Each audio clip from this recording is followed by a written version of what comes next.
Chapter 373. Thea was unhappy when she heard the hostility in her tone. The Greeks used to fight alongside the Atlanteans. You're not looking down on your former allies, are you? Besides, I don't think you're an Atlantean. You're from Sebel, right? You're an exile from Atlantis. Huh. The Sea King was confused. He turned to look at his wife. Mela avoided the Sea King's gaze with a hint of panic in her eyes. Thea continued, King of Death. Is that what you call him? Don't you know that his real name is Atlan? He's the creator of Atlantis, the first king. To think that you descendants would call him the King of Death. That's ridiculous. Diana also assisted. I know Atlan. Mother mentioned him in her books. He was a great king. His achievements were comparable to the sages in the history of human heroes. The Sea King Arthur Curry was speechless. Half a year ago, he was still guarding the lighthouse in Maine. How would he know about these secrets from tens of thousands of years ago? When others called him the King of Death, he just followed suit. Now, he realized that something was wrong. It sounded like an ancestor. Atlan is the King of Death that you speak of. He built Atlantis on land. It was a civilization before Earth's civilization. The King of Atlan was broad-minded. He abandoned his prejudices and accepted all races. As long as they agreed with his ideals, he would see them as part of Atlantis. Thea began to teach them.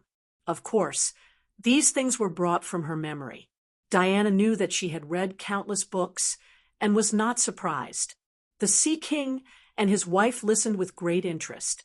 It had always been the Sea King's goal to promote harmony between the people on the surface and underwater.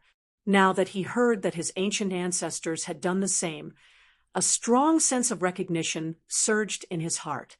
Unexpectedly, Thea took a 180-degree turn. What she said next gave him a heavy blow. The King of Death's inclusive policy caused strong dissatisfaction among the conservatives. His younger brother launched a coup and took away the Sea King's trident that symbolized authority. The founder of the kingdom was expelled from his home by his family. You mean? The Sea King raised the trident in his hand, his face full of disbelief. My ancestors were traitors? Thea shook her head slightly. Traitor or not, the truth has long been lost to history. But I only know that the seventh divine artifact that you were discussing just now is not correct. He pointed at the trident in the Sea King's hand. This trident was forged by the god of death in his early days. After he was exiled from his country, he forged 6 new divine weapons. You have 5 of them, and the remaining one. What about the last one? The few of them hurriedly asked. Even the 2 jaguars lying on the ground, unable to understand human language, pricked up their ears to listen. Thea was a little hesitant. According to the records, the god of death created a staff in the end. The power of this staff was almost infinite in his hands. He sank the entire continent of Atlantis with one blow. I think it's a bit of a boast. Divine weapons are not that powerful, Diana explained calmly. Thea did not say anything. Either the full power of the staff could only be unleashed in the hands of the god of death, or he found some magic node, like the Purgatory Island where Oliver stayed for years. Otherwise, sinking the continent with one blow was too powerful. We can help you fight against the black manta rays, but the god of death staff is too dangerous. We can't leave it in the hands of the Atlanteans. Thea finally revealed her purpose, and then threw a big bomb at them. The god of death disappeared after sinking Atlantis. Many people thought that he had crossed the boundary between life and death, and was still sleeping somewhere. The human scholars, the Greek gods, and your records all called him the god of death for this reason. The few of them were not fools. They roughly understood Thea's meaning. If they kept it in their hands, they would only be able to fight the god of death. If they gave it to Thea, They would have someone to share the hatred. Maybe the god of death would come back to life and attack the continent directly. Mela thought this was a good idea. She winked at the Sea King and asked him to agree. The people on the continent. The Sea King was still a little hesitant. Should the god of death bomb explode on the continent or on the Atlanteans? He can't unleash his full power without the divine weapon. There are so many people on the continent. As long as he appears, he will be discovered. Thea felt that the old zombie would not be able to withstand 2 punches from Superman. Taking his equipment would not be a problem at all. Well, as the king of Atlantis, I agree to your request. The god of death's staff will be kept on the surface. The Sea King did not care about the divine weapon. The 5 divine weapons that he found that day were distributed to his friends. He did not want the flashy armor that was originally given to him when he inherited the throne. He only wore a belt that symbolized his royal power and took a trident. The 2 sides happily finalized the details. Vara, who had the teleportation pearl, went to pick up their remaining friends. The few of them gathered quickly. They were the war prisoner, who wore the god of death's golden shackles and could cast a protective field. The detective, who held a golden key that could open any lock. The last to arrive was Vostok. He wore a golden helmet on his head that had no water, no air, and did not need to eat or drink. Vostok was an astronaut who grew up in a claustrophobic environment. Mela saw that her husband's other 3 companions were all men and heaved a sigh of relief. Before they could officially discuss it, Amanda arrived. So many people. Detective, why are you here? When did you send me the document I asked you to look for last time? When Amanda got off the plane, she immediately saw the detective, who was wearing high-tech equipment and didn't expose a single bit of his skin. She then looked at the war prisoner.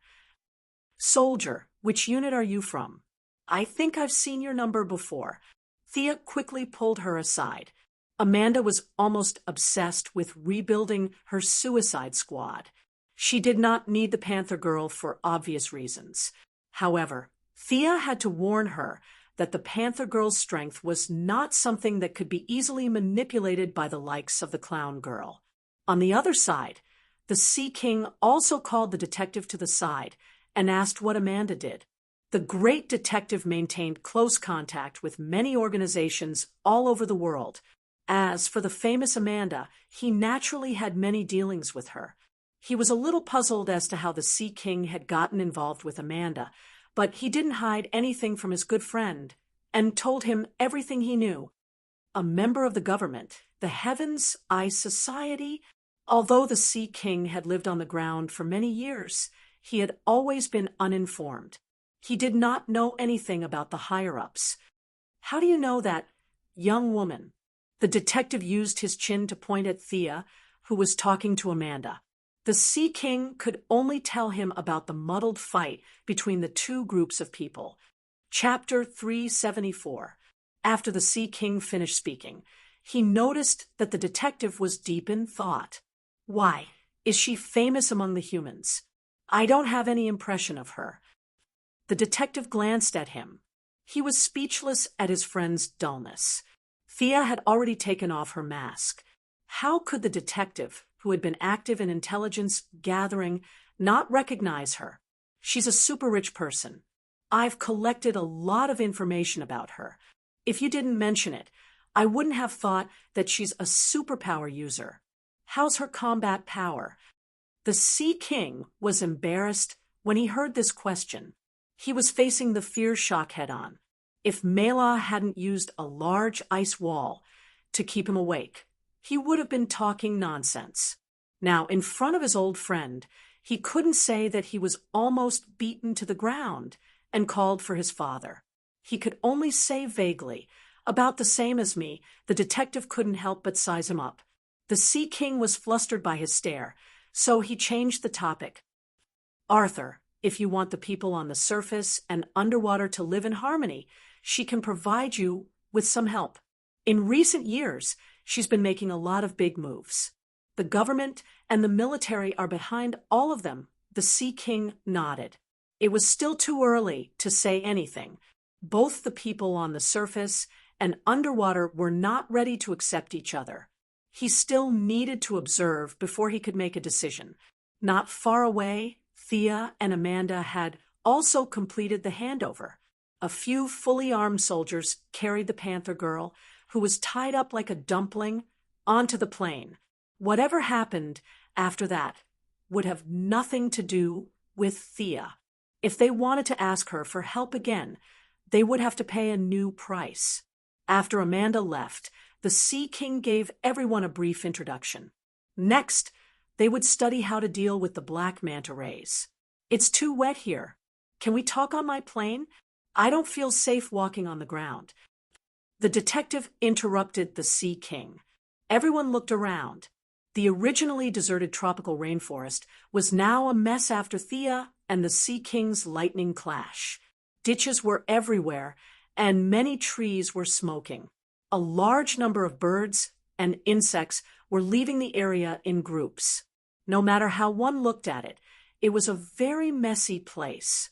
Their small team's meeting place had always been the detective's plane, which was called the living room. Yavala used her divine artifact, the golden ball, to open a long-distance channel and teleported them to the plane 10,000 meters above the ground. This was Thea's first time using someone else's teleportation door. She could only say that it was indeed a divine artifact. It was convenient, fast, stable, and efficient. As long as she remembered a certain location, she could teleport there regardless of the distance. The only regret was that this thing could be used by anyone. After all, Thea and Diana were outsiders and did not participate in their discussion. Miraculously, their small team had subconsciously excluded Mira, the Sea King's wife. The Sea King was muddle-headed and did not realize that something was wrong. At this moment, Mela's grievance was indescribable. Originally, she and the Sea King were living a good life in the lighthouse at Cian Port. Suddenly, Yavala teleported over and said that Cassina was in danger. Her husband hurriedly brought her here to save him. In all honesty, Mela did not know any Yavala or Cassina at all. Then, she was bewitched by the cheetah god and fought with Thea and Diana for a long time. In the end, she ran to this plane to discuss countermeasures. God had mercy on her. She did not even know who the enemy was. In her own tribe, Mela was the symbol of royalty because of her ability to control water. In Atlantis, she was also trained to be the queen. Now that she was being ostracized by the Sea King's small team, she was very sad. However, she could not show it on her face and could only stand outside and watch them discuss. After listening for a while, Thea understood why they could not defeat the black manta rays. Cassina was known as a prophet, but in fact, her ability was very limited. She was similar to Lisa Dracker, who worked under Sinisto. She could only predict what would happen in the next few seconds. Yavala was a wild child who grew up in the jungle. The fact that she could stutter and speak English was a sign of her talent. Asking her to come up with ideas was just a dream. Prisoner of War was always surrounded by the souls of his comrades and was immersed in his own inner world for 59 out of 60 minutes. On the other hand, Vostok was severely autistic. He would rather wear a helmet that did not allow him to eat and hide for 2 years than speak a word to others. In their team, the only two who could come up with ideas were the detective and the Sea King. However, the detective was an old man in his 70s and was very conservative. He suggested to the Sea King that they should split up again and lure the black manta rays to steal the 3 divine artifacts. Then they would set up an ambush. The Sea King naturally would not let his companions take the risk. His idea was to find the other party and fight directly. The detective would never agree to it, and the two argued for half an hour. In the end, the Sea King was prepared to jump off the plane alone to chase after the black manta rays. Thea quickly stopped him. The black manta rays were just ordinary people. It was not a big deal. It was as if they were disbanding. Arthur, my satellite has found traces of the black manta rays. He is buying some equipment in a black market in Germany. In fact, the satellite was just a lie. It was a report from Death Nell's eyes and ears in the black market all over the world. Let's wait until there is no one around and take him down. Thea generally supported the Sea King's idea. According to the old detective, it was not necessary to go through so much trouble just for a surprise attack. Now, with Thea, Diana, Mira, and their small team, there were 9 of them. More than 10 divine artifacts could not take down the black manta rays. Thea did not believe it. The Sea King received unexpected support and gave the old detective a provocative look. The old man was very well-mannered and was not in the mood to care about the young man's smugness. He asked for the coordinates that Sia had mentioned and piloted the plane to fly straight to Germany. Thea transferred 2 more satellites to Europe, and the signal was directly transmitted to the old detective's plane. It was not difficult to find the black manta ray's unique diving helmet using facial recognition. The black manta ray's figure soon appeared on the plane's display screen.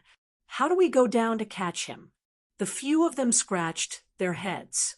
Thea asked carefully and found out that Vala's teleportation divine artifact could only be used by people who had been to places or people who were very familiar with them. She had only met the Black Manta once and was far from being familiar with him. We still have to do it. Thea was delighted. Put on your equipment. I can teleport you all over. You can teleport too, with the help of the 2 jaguars, as a bridge. Vala was the closest to Thea in the Sea King's team. This girl who grew up in the jungle asked in disbelief, "What did she mean by I can teleport to?" Thea pursed her lips. That was the function of the divine artifact. This was my own knowledge. It was not the same thing. She nodded casually, indicating that she could teleport too.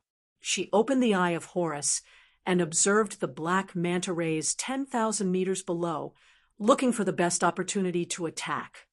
Chapter 375. It could be seen that Black Manta's body had not fully recovered. He was still a little wobbly when he walked, although Diana did not use her full strength in that punch, and most of the impact of the punch was absorbed by his waterproof suit. The remaining force was not something an ordinary person like him could handle. He had escaped from the rainforest with his life on the line, and his injuries had worsened. He had injected some recovery potions, but the effects were not great. Thea looked around carefully. The enemy seemed to be defenseless, but under Horus' gaze, there were many people in diving suits around them. If she was not mistaken, they should be Black Manta's subordinates. He might have sensed that the Sea King and his party had a teleportation artifact, so he was vigilantly setting up an ambush around them.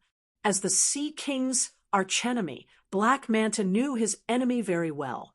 If it were not for Thea and Diana, the Sea King would have rushed into his encirclement. Everyone!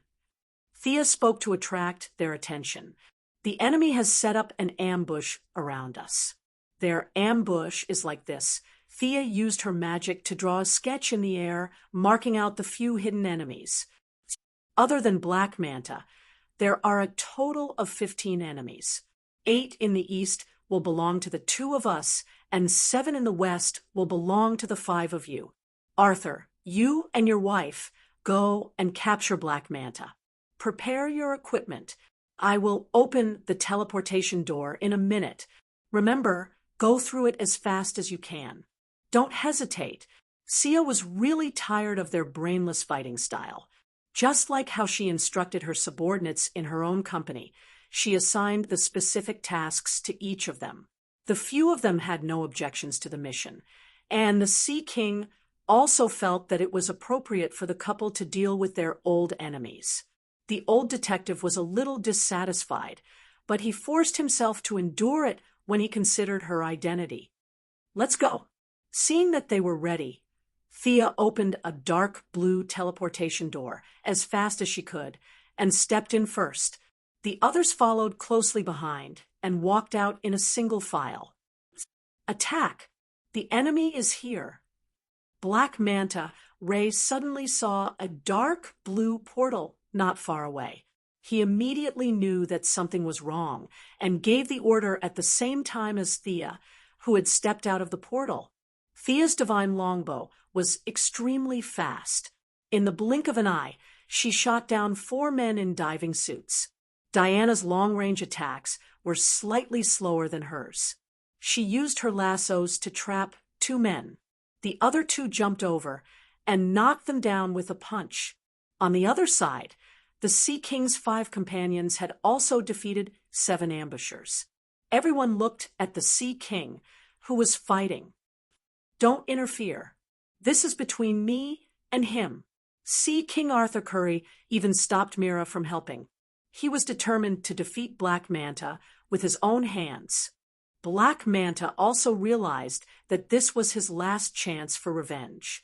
His 2 long swords danced like windmills. He no longer thought about escaping or treating his injuries. All he wanted was to kill Arthur Curry. Even though the Sea King's physique was superior to Black Manta's in all aspects, Black Manta's technological equipment was specially prepared to deal with the Sea King. The 2 of them were evenly matched. The lightning from the Sea King's trident was offset by the laser from Black Manta's oxygen mask. The 2 of them fought as if their lives depended on it. The Sea King's tactic was to exchange injury for injury. However, his huge strength did not cause much damage to Black Manta's diving suit. Instead, the Sea King, who was not wearing a shirt, was slashed twice. Blood gushed out and flowed down his pants to the ground. "Do we need to help?" Diana asked. Thea shook her head. The Sea King and Black Manta had a grudge against each other. This was their own problem. It was not appropriate for outsiders to interfere. Black Manta was greedy. He went to steal the Sea King's blood and accidentally injured the Sea King's father. The Sea King naturally went to seek revenge. However, after he killed Black Manta's father by mistake, he found out that his father was only injured at that time and died of a heart attack. The target of Black Manta's revenge was instantly reversed. In his grief and anger, Black Manta used up all his wealth and challenged the Master of the 7 Seas as an ordinary human. His actions were not to be judged, but his courage was worthy of praise. Thea saw courage in him that was not inferior to the Green Lanterns.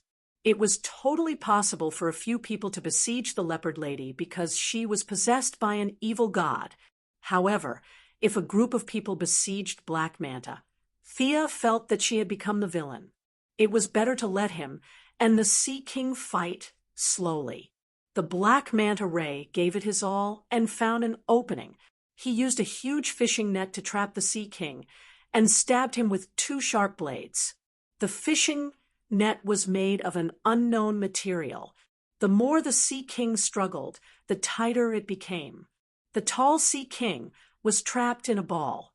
The trident in his hand was a long weapon and could not be swung. He could only give up the trident and tear the fishing net with both hands. Uffed, Black Manta was waiting for this opportunity. He stabbed him with 2 long blades. Unfortunately, no matter how good his calculations were, he was just an ordinary human. The Sea King was a hybrid of human and Atlantean. His natural strength, agility, and reaction speed were all above that of humans. Facing the 2 deadly long blades, the Sea King tilted his body slightly. One of the blades stabbed into his left shoulder and the other into his arm. His muscles tightened as he clamped Black Manta's long blade. He used his free hand to clench his fist and hit Black Manta's oxygen mask with all his might. 1 punch, 2 punches, 3 punches. Black Manta also realized his mistake. He wanted to let go of his blade and distance himself again. However, the Sea King changed from hitting to grabbing. He grabbed the air supply pipe at the edge of his oxygen mask and used his head as a hammer to hit Black Manta's oxygen mask. This fight is too ugly. Sia had the urge to cover her face. The Sea King seemed very brave in the battle, but if one were to compare the physical attributes of both sides, one would realize that he was completely relying on his own high attributes and high recovery speed to bully his opponent. Diana, who admired the classical beauty of Greece, also turned her face away, using brute force to defeat an opponent who was obviously weaker than himself was not the glory of a warrior. Mela did not care. In fact, she was happy with whatever her husband did. The Sea King's friends were also excited.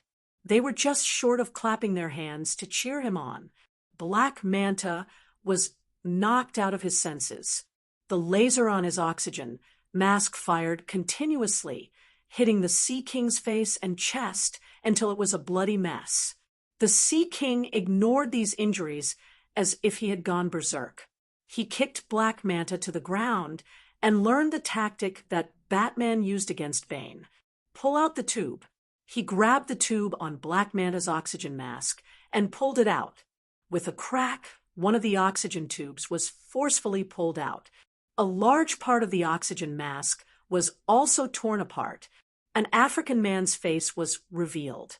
The laser on Black Manta's oxygen mask was completely useless.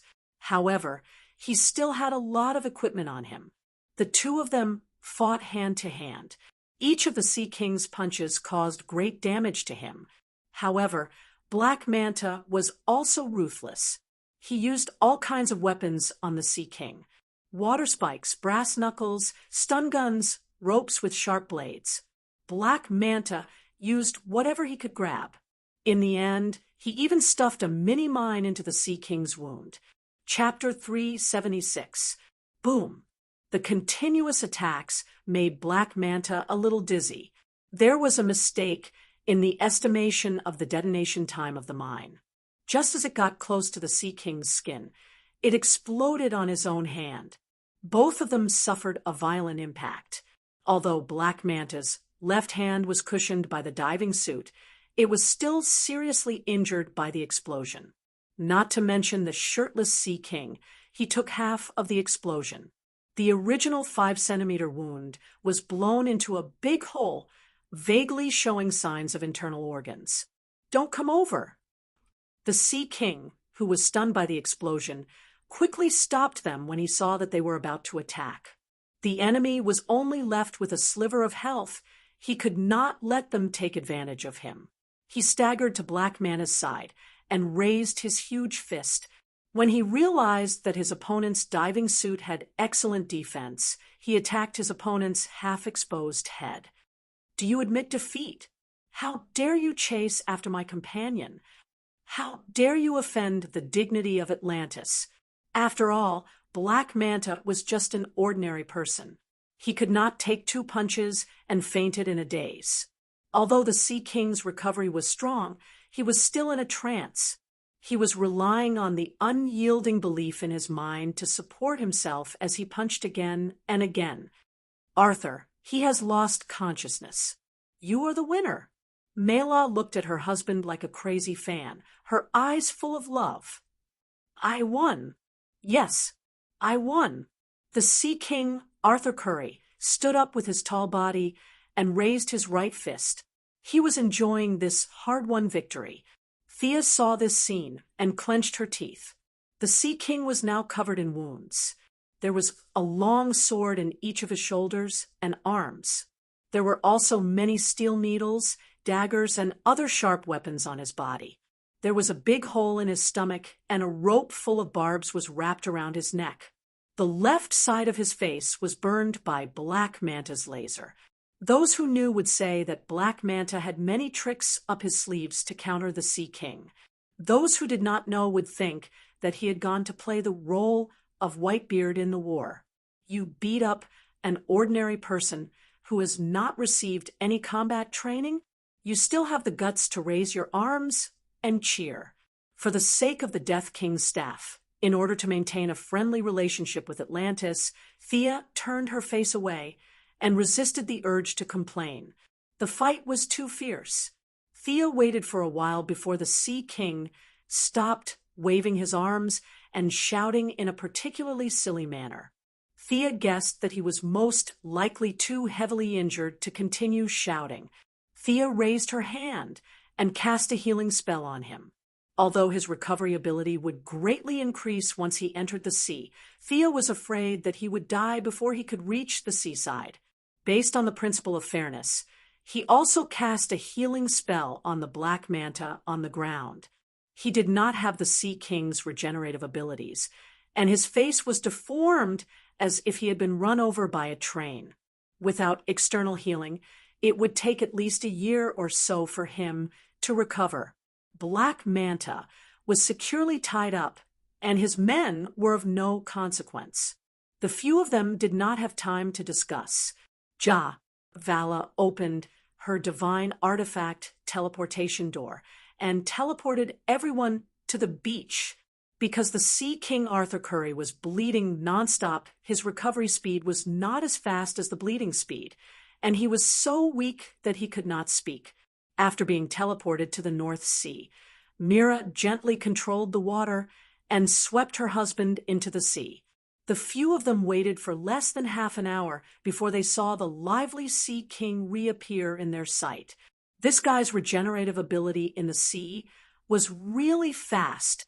Thea could not help but think that if they fought this guy, they would have to leave the water source. Otherwise, his regenerative ability was almost on par with the Kryptonians, and no one could beat him in the water. Arthur, do you want me to hand this guy over to the Heaven's Eye Society, or do you want to take him away? Thea saw that the Sea King had almost recovered and asked. The Sea King, who had recovered from his injuries, regained his composure. Looking at Black Manta, who was beaten up badly by him, he felt a little guilty. He had killed his father and beaten him up. It seemed too cruel to hand him over to the Heavenly Eye Society now. He deliberated over his words. He has killed many Atlanteans. I want him to be brought back to face trial. Thea nodded and acquiesced to this solution. The Black Manta was almost harmless to the land. If the Sea King wanted to save his life, he would only be asking for trouble. However, that had nothing to do with Thea. The Sea King wanted to bring the Black Manta back to Atlantis. He did not arrange for a tour. Now that she had the water attribute, Thea, who did not like to go into the water, naturally did not mention it. She remembered that the Sea King's family was still in a mess, and she was not interested in getting involved. A white light flashed on the trident. Even without an oxygen mask, the Black Manta could be dragged into the sea. Everyone watched as they swam into the deep sea. Thea and the rest returned to the plane and rushed to Death King's Island. When they arrived at the Atlantic Ocean, it was already night time. A thin layer of fog rose from the surface of the sea, and the waves rose and fell gently. Occasionally, there would be a few scattered islands. If they were here for sightseeing, the environment would be very beautiful. Unfortunately, it was not the Death King's Island that they were looking for. Thea, Diana, and Mira had not been here before. The task of finding the way was naturally left to the Sea King's friends. However, these people were either autistic, mentally ill, or had never learned geography. They did not refuse at all. The task of finding the way automatically fell to the old detective. At first, the old man patted his chest and said that there was no problem. However, after wandering around the Atlantic Ocean for an hour, his tone was not so sure. In this hour, the old man patted his chest more than 10 times. However, his words became less and less confident. At first, he said, "It's around here." Now he said, "It's probably around here." In desperation, they could only land on an island. Mira used her special communication method to call the Sea King. They waited in boredom. Midway, Diana sparred with the few of them. Thea and Euala went back to her jungle and hugged a 1-month-old jaguar. They were going to bring it back to Star City to play with. In the Sea King's small team, Thea had the best relationship with this girl who grew up in the jungle. Euala was very simple. She stubbornly believed that people who were good to animals were good people. In addition, she saw the relationship between Thea and Diana. She was even more envious because she had a crush on the Arabian girl, Cassina. It was just that she did not dare to say it out loud. After waiting for an entire night, they finally saw the Sea King's exhausted figure when the sun was about to rise. There were no scars or signs of a fight, which could only mean that his trip home this time was not pleasant. The few of them did not say much and silently followed him. Based on their previous experience on the island, Thea judged that there was a very strange magic on the island. It was very similar to Paradise Island. It was impossible to find it with the naked eye. However, the Sea King's trident could automatically guide the way. They did not take a plane again. The Sea King summoned a few docile dolphins for them to ride. Chapter 377. Thea was a little impatient after sitting for a while. She changed into her water armor. She did not show her fastest speed when she was carrying Fiora last time. She wanted to test how fast she was underwater. I didn't expect you to swim so fast. Mira, the Sea King, who also did not ride a dolphin but relied on her own ability to swim, was shocked by Thea's sudden burst of speed. Although it was far from the trident-wielding Sea King, it was very close to Mira's speed. I'll compete with you in swimming. Mira did not have a smooth day. She could not see the feelings between human women. She felt that her husband was an indomitable spirit. The Arabian woman Cassina, the brown-skinned, wild child Euala, Thea, and Diana were all threats to her position. Among them, the unusually active Thea was the biggest threat. She could not win on land, but she did not think she would lose in the sea. Thea did not think so much. There was no need to set the rules or ask for a judge. Both of them were ready to swim forward at the same time. She relied on the armor to provide power. Mira also had almost unlimited physical strength in the sea. Both of them shot out at the same time like an arrow released from a bow. Mira quickly took the lead with her skillful movements. Thea instructed Gideon to scan her movements, the angle of entry, and the frequency of her body swaying. After that, the simulation was optimized and applied to the armor. Mira's speed quickly caught up. You learn so fast. Mira did not know about the existence of artificial intelligence. She saw Thea's familiar movements, which were very obviously mimicking her swimming posture. She thought that Thea had learned it after seeing it once. She was shocked. This mainlander's learning ability was too scary. Although she was shocked, she was still far from being convinced. Mira mobilized a large amount of seawater to give herself a push. Her speed increased by 30%. So it could be played like this. Thea felt that she had learned another trick. This time, she did not use Gideon. Although she did not use it usually, she still had the water attribute. She imitated Mira and gathered a large amount of water magic behind her to push herself forward.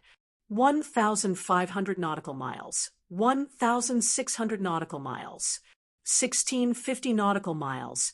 The propulsion effect was immediate. Gideon truthfully reported her speed, which finally stopped at nearly 1,700 nautical miles per hour. Mela sensed that she was catching up to her again, and could only increase her speed as fast as she could.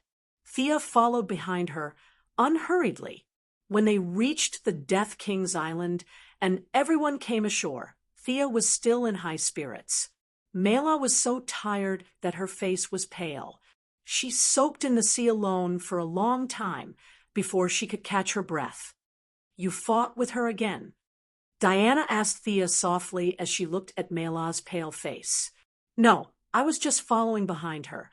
From the beginning to the end, I didn't surpass her. I have to say that she swam really fast. Thea acted as if nothing had happened. She did not use any energy at all. She was using the armor's energy source. She was also puzzled. Thea did not know that it was this from the beginning to the end that forced Mela to use the fastest speed in her life. The Sea King also did not understand why his wife was swimming so hard. He asked about her well-being, and Mela's legs were trembling. However, she pretended as if nothing had happened and pulled the Sea King to show off their affection. Unfortunately, other than her, there were 4 women present who had indescribable relationships with each other. As for the remaining 3 men, one was severely autistic while the other was half crazy because of being haunted by ghosts. The only normal one was the old detective. However, the old man was 70 years old, and his grandson was 20 years old. He could not understand Mela's good intentions. Mela spread a bunch of dog food on the spot and found that the onlookers were stable and did not have any excessive reactions. She felt that she had punched empty air and followed the others to the island. The island was not big. If they did not walk close to it, even the Eye of Horus would not be able to discover the island. The plants on the island were very sparse. There was a mountain that was not too tall in sight. From time to time, dark red magma would flow out. The entire island was shrouded in a layer of invisible black smoke due to the high temperature. The few of them entered the cave on the side of the mountain. The cave was very deep.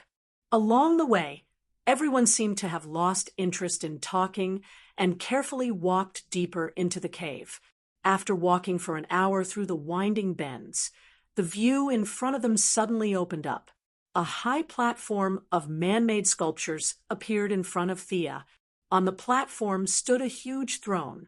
Behind the throne, there were 4 female statues that were either looking up or bowing their heads.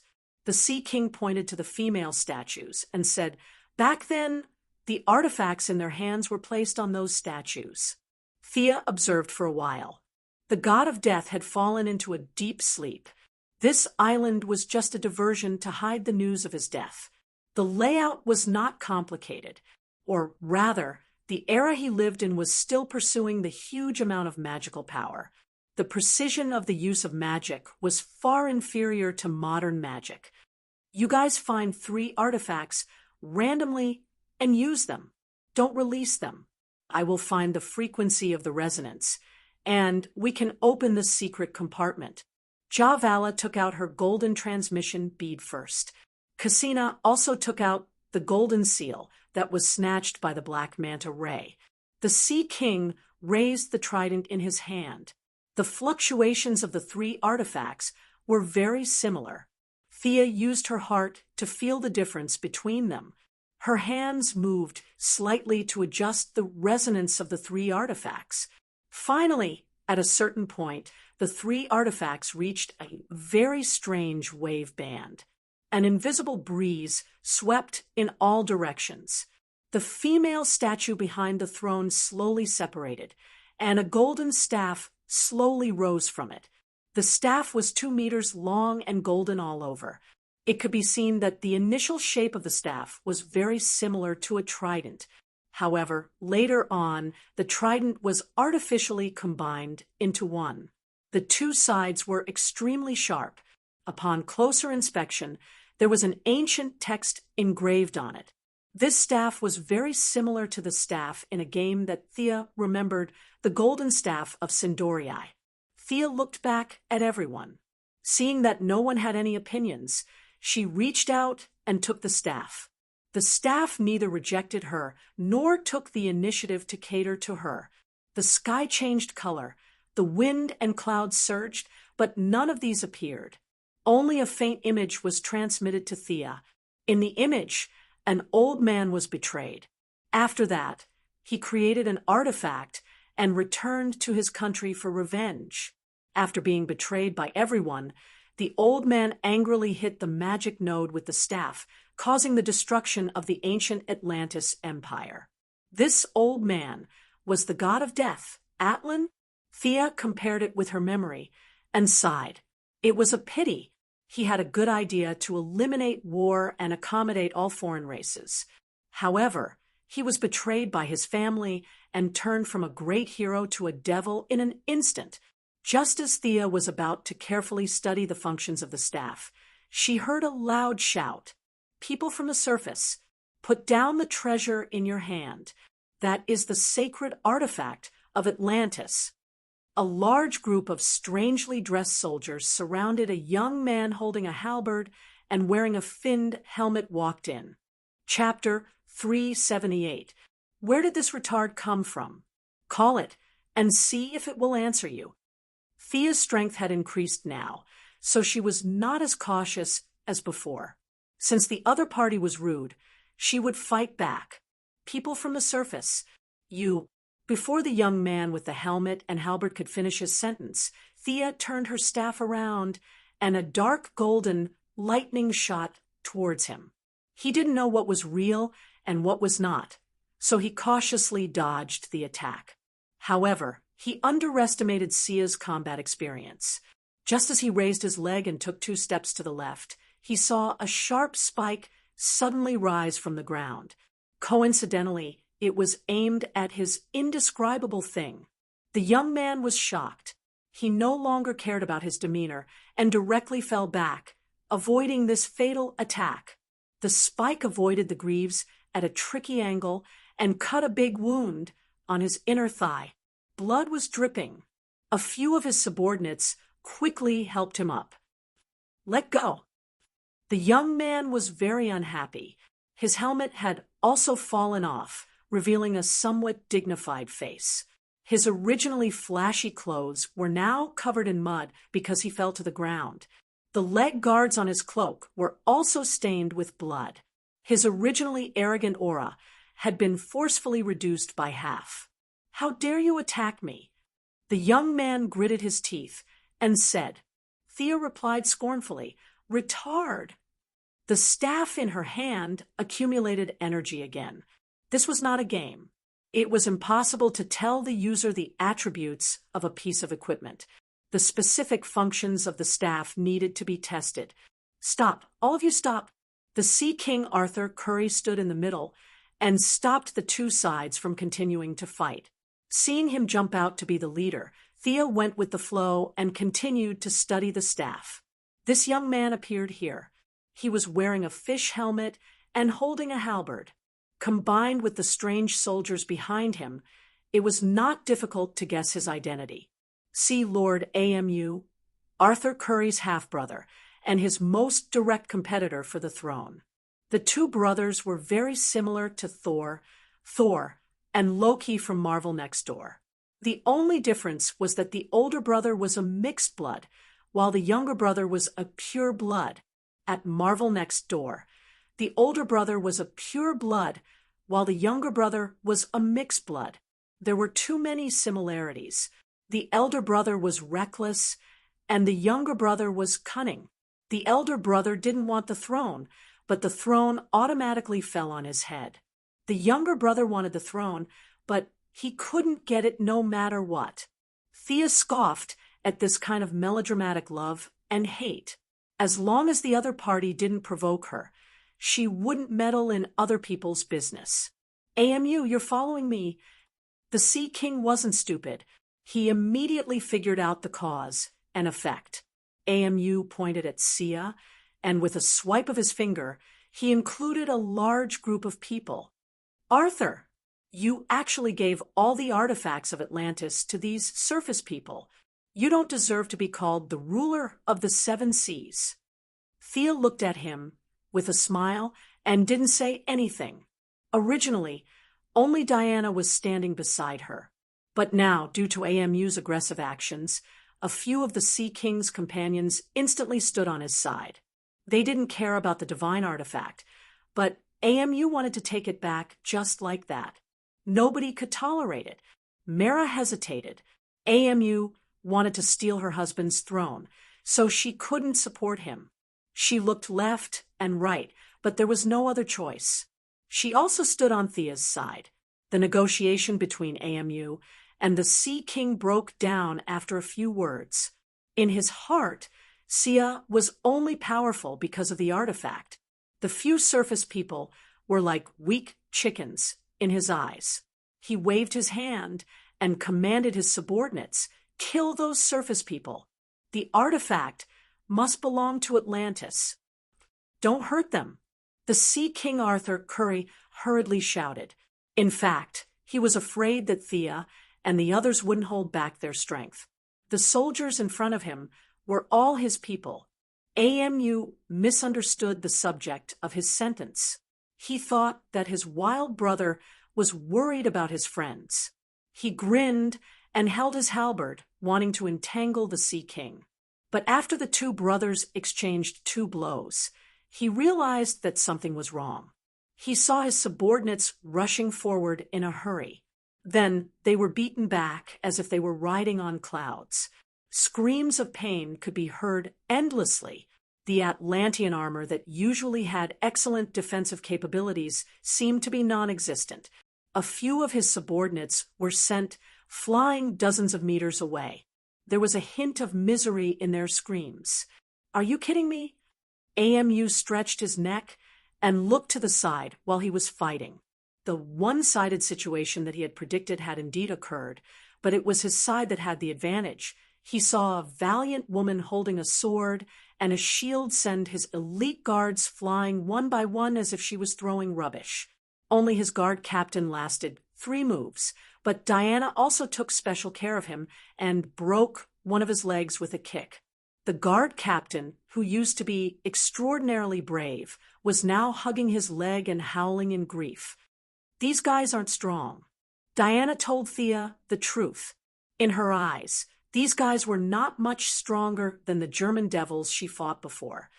That's because you're much stronger than before. Thea could only explain it this way.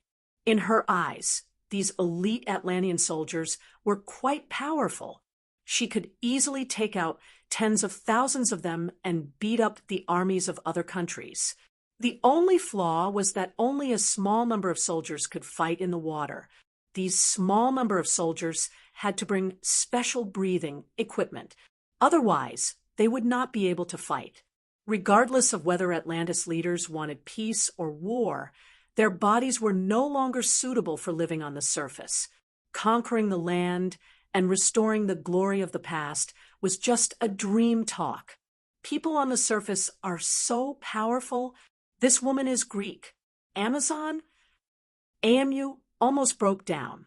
He finally realized what the Sea King meant when he said not to hurt people. He was so ashamed that he wanted to find a hole to hide in. He tried hard to keep his mind calm.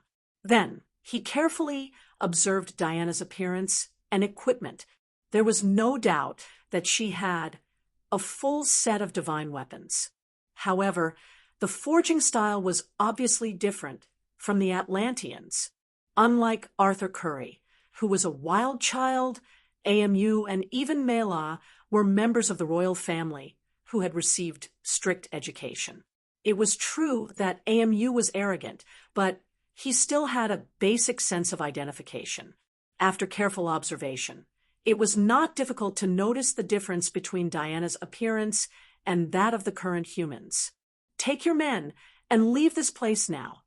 The Sea King looked around and found that most of the soldiers had superficial injuries. They would recover after 2 days of recuperation in the water. He nodded at Diana to express his gratitude and turned his head to order AMU loudly. AMU was a lone commander. He needed this to get out of the embarrassing situation. He snorted and ran away with his defeated subordinates. Sigh. The Sea King sighed. There were too many troublesome things. The people on the surface did not accept him, and the people on the bottom of the sea were rejecting him. He was like a rat in a bellows, suffering from both sides. Everything here was over. He held Mela's hand and bade farewell to the others. Thea looked at the scene. There was no explanation document, so she could only go back and study the functions of the staff. She also left the cave with Diana and the others. The cave that was in full swing just now regained its tranquility as if nothing had happened. Chapter 379. Diana continued to work on her foundation, while Thea returned to Star City alone with the little jaguar and the staff. She handed the little jaguar to someone else and began to study the functions of the staff. The attributes were easy to judge. The staff had earth and water attributes. Thea dealt with AMU spikes with the magic provided by the staff. With the power of the staff, Thea could form a pseudo-cycle of light, darkness, earth, fire, water, and wind in her body. It was still far from the real 6 attributes, but there were some embryonic forms. With the help of the earth attribute magic in the staff, Thea could already cast some more advanced earth attribute spells. The next time she dealt with the leopard lady, she might be able to solve it with a dungeon spell or a large-scale earth fissure spell. After studying for 3 days, Thea finally summed up a few characteristics of the staff. The God of Death's staff was the best for earth attribute and water attribute spells, with about 3 times the effect. It was slightly worse for wind, light, and dark attributes, with only a little more than double the effect. The fire attribute was the worst, with less than half the effect. The staff contained 2 very ancient magic, one of which was to control sea beasts. Thea was initially very confused about the definition of sea beasts. After studying for a long time, she realized that the staff referred to the super-large ancient sea creatures. After searching her memory for a long time, Thea could only remember one sea beast. She only remembered that there was such a standard ancient sea beast hidden in the abyss of the Atlantean capital. It looked roughly like a hybrid of a crab and an octopus. For tens of thousands of years, the Atlanteans could only mind their own business until Arthur Curry returned. His outstanding telepathic ability could control all sea creatures. Although it was difficult to deal with this ancient giant beast, it could be said that he could slightly control the sea beast. It was because of this extraordinary ability that the Atlantean Council of Elders broke the 10,000-year-old Iron Law and allowed him, a mixed blood, to inherit the throne. If Thea went to Atlantis with the staff and claimed that she could control their biggest biological weapon, the Council of Elders would definitely kill her. Although it was a good idea, it could easily destroy the relationship between the two sides. Moreover, the strength of the deep-sea giant beasts would be greatly reduced on land. Thea secretly remembered this spell and wanted to see if she could improve it in the future and integrate it into her existing knowledge system. The description of the remaining function was even more vague. Thea could only understand that it was a combination of imprisonment and sealing. It would ignore the target's size and imprison them in a very small crystal.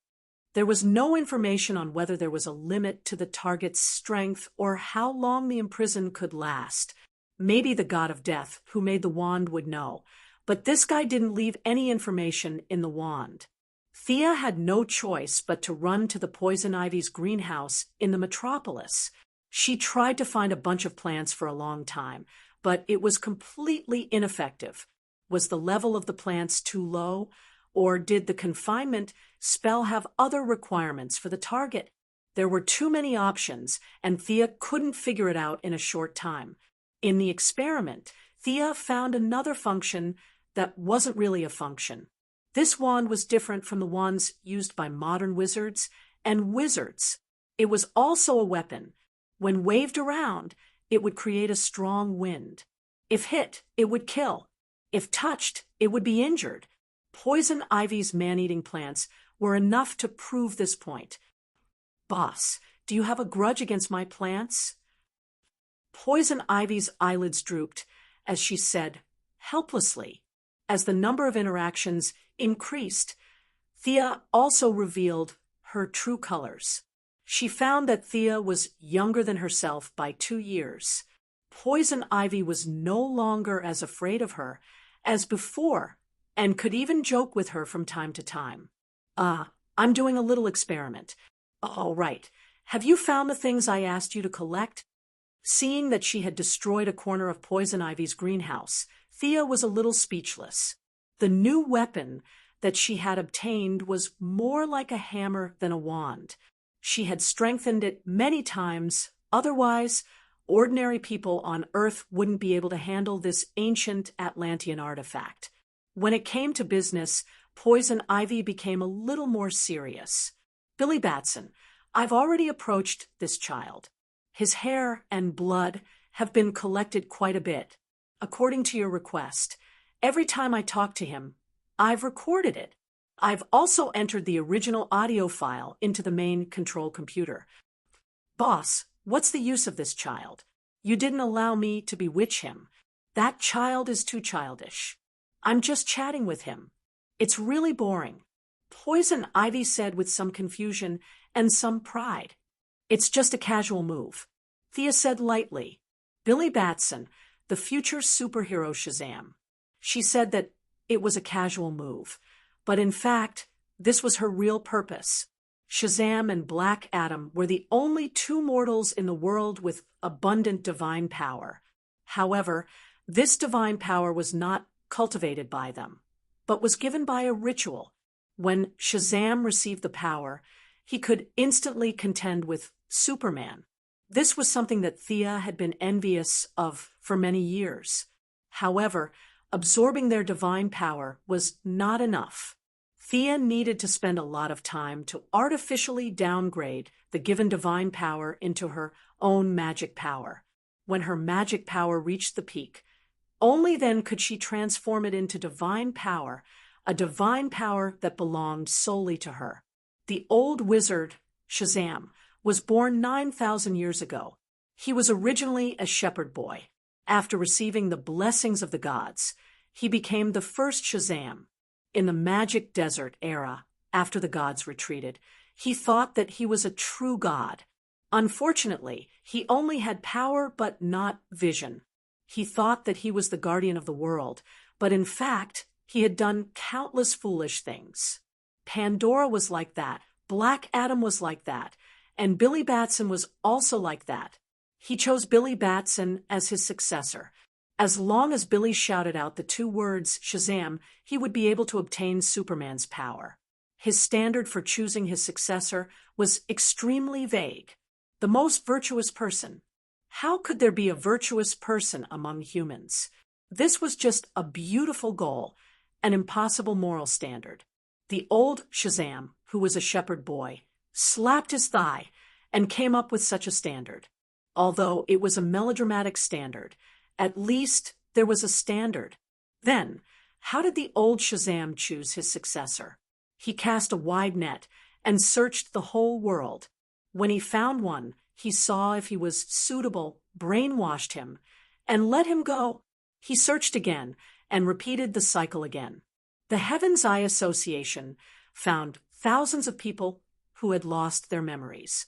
These people were all done by the old Shazam. They were all the most virtuous people he had chosen. It was such an unreliable selection. In the end, he did not know if it was because he was annoyed or because of other reasons, but Billy Batson came into his sight. The old man immediately decided that this child was the most virtuous person. The old man only felt that the 15-year-old Billy Batson's parents were killed when he was young, and he did not take the path of revenge on society. Therefore, he insisted that this child was the most virtuous person. Billy Batson's childhood experience when his parents died was indeed worthy of sympathy. However, just because he did not take the wrong path, the old man concluded that he was the most virtuous person. There were 6 billion people in the world. Thea felt that she could find tens of millions of such candidates. Chapter 380. It was no exaggeration to say that there were not many superheroes who had a happy family. Were Superman and Batman considered the most virtuous people? Was Green Arrow considered one? Thea even felt that she was considered one. Old Man Shazam felt that he had found his successor. After a simple ceremony, he handed over the divine power that the gods had given him and the heavy responsibility of protecting the world that he had imagined to a child with no social experience. He didn't pass on his life experience. Thea felt that the old man most likely didn't have any life experience himself. He didn't teach the use of magic either. So Shazan could only fight with Superman with his fists. In short, Old Man Shazan didn't care about anything. As if he had completed a mission, he pushed the confused Billy Batson out of the door. After that, Billy Batson was as happy as a runaway wild horse, showing off everywhere. His immature mind made him forget himself and did a bunch of stupid things, which led to Black Adam's pursuit. Billy Batson, who had forgotten the pain after the scar healed, didn't learn his lesson at all. He unscrupulously distributed the divine power to his friends. Even his pet, a tiger in the zoo, received the divine power. A tiger that could use magic. Thea didn't know what the gods would think if they saw this scene. She only felt that this was a big joke. Thea felt that she had done a good thing by absorbing the divine power that had been misused. Billy Batson was just a child. The heavy responsibility of protecting the world was not something he could bear. Thea felt that she had never been so righteous. She ordered Poison Vine Lady to continue to keep in contact with Billy Batson. The more samples she collected from his voice, the better. With a lot of gene samples, Thea came to a planet that was somewhat similar to Earth. Death Knell was responsible for grasping the dark information of Earth. So Fiora grasped the information of several nearby galaxies. During the days when she followed General Zod, Fiora had always been in charge of contacting various aliens and collecting resources. The task that Thea had given her now was to collect information and build her own force. Fiora was very skilled in doing these things. Gertrude had also sent a lot of mind-controlled soldiers from the controlled planets. In addition to Fiora's high-level combat power, she had already opened up a situation on the nearby planets. Clone an Earthling? Fiora took the gene sample and was a little puzzled. However, her character would never question anything and would only carry it out. I want to collect deep-sea beasts within our sphere of influence. I want to do some experiments. In addition, collect some plants and send them to the Poison Vine Lady on Earth. The sea beasts on Earth cannot be touched for the time being. Thea thinks that the alien sea beasts can also be controlled. The mission Thea gave Fiora was the most important one. She had to collect materials ranging from man-made clean energy to plants, animals, and rare metals. Thea herself had plenty of knowledge about Krypton genes. The modified cloning device was completely adapted to the human body on Earth. Unlike Lex Luthor, who needed 10 years to clone Superman, Superman's genes were too powerful. At this time, Billy Batson was just an ordinary person. Thea's standards were very low. She didn't need the clone to have high intelligence. She just needed to be able to shout out Shazam when the time came. The clone doesn't need any intelligence. The voice must match the standard of the sample sent by Poison Ivy. The higher the match, the better. Thea reminded Fiora again before returning to Earth. It's really hard to find Earth element magic. Shazam's matter was a long-term plan. Thea still had an urgent matter that had to be solved. That was the problem of her own Earth element magic. After completing all the elements, she could absorb a huge amount of magic and become a god in one fell swoop. This was her goal. She always felt incomplete if she lacked one element. She didn't have any clue at first. However, when Thea saw the Sea King's trident, she had found her goal by combining her memory and a lot of real information. That was Diana's half-brother, Hercules, the god of strength in human myths and legends. According to the records of various ancient books, he was definitely an Earth attribute god. Hercules did not fall into the twilight of the gods. Instead, he was trapped in a different dimension. The key to opening the different dimension was the Sea King's trident. 10,000 years ago, the Atlantis, and the Greek gods on the continent formed an alliance to fight against the giant creatures, the descendants of the ancient giants. They joined forces to drive the giant creatures into a barren, different dimension. However, the giant creatures resisted very strongly. At the crucial moment, Hercules walked into that world and closed the door from the other side. This human hero, the warrior of Olympus, chose to sacrifice himself. His ideals were absolutely noble, and his goal could be considered as great. However, 10,000 years had passed. He, who was in a different dimension, fought against many giant creatures alone. His mind had fallen into madness. His lofty ideals no longer existed. What was left was only hysterical madness. Forming a team, pulling people, attacking monsters, and absorbing divinity. Thea felt that if she called more people, it was not impossible to push the Hercules away. However, now that Diana was involved, it was very difficult to do. From killing him to capturing him and restoring his consciousness, the difficulty of this suddenly increased by several levels. Thea had to use countless people to do this. At least, she had to call in the Martian hunter, who had always been a bystander, to help. In the original timeline, it was a professor who studied Atlantis who stole the trident and opened the seal. Thea did not intend to interfere with this matter.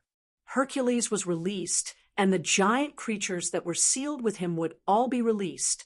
There were too many implications, and no hero's reputation could bear it. Thea instructed Death Knell to find the archaeologist and secretly provide financial support to speed up his research and encourage him to unearth more Atlantis ruins. The genetic medicine, for his parents, had entered the later stages of testing. Death Knell found many loyal subordinates to inject it. The response was excellent. Everyone who was injected felt like they had been reborn. Are there any aftereffects? Thea asked Death Knell beside her. They were watching a mercenary who had been injected with the genetic medicine perform a show of lifting a truck through the monitor. Thea did not care how much power this thing could bring to humans.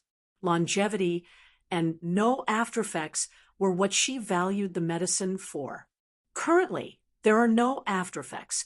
Everyone's state of mind is about the same as before, except for some excitement and insomnia. Death Knell answered carefully, emphasizing each word.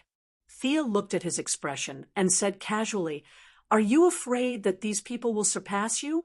Don't worry, these are just beginner genetic medicine. I've already prepared a few bottles of advanced ones. If they don't have aftereffects, you can inject them too. The effects of the medicine will directly overpower the miracle you were injected with. Your leadership position will not change. I trust you a lot. After all, you are my brother's friend, right?" Thea laughed and walked out of the basement, leaving Death Knell speechless. Chapter 381. Thea didn't mention Oliver casually. She had a premonition that Oliver would appear at any moment. It had been 4 years since the shipwreck incident, and many things had changed because of her involvement.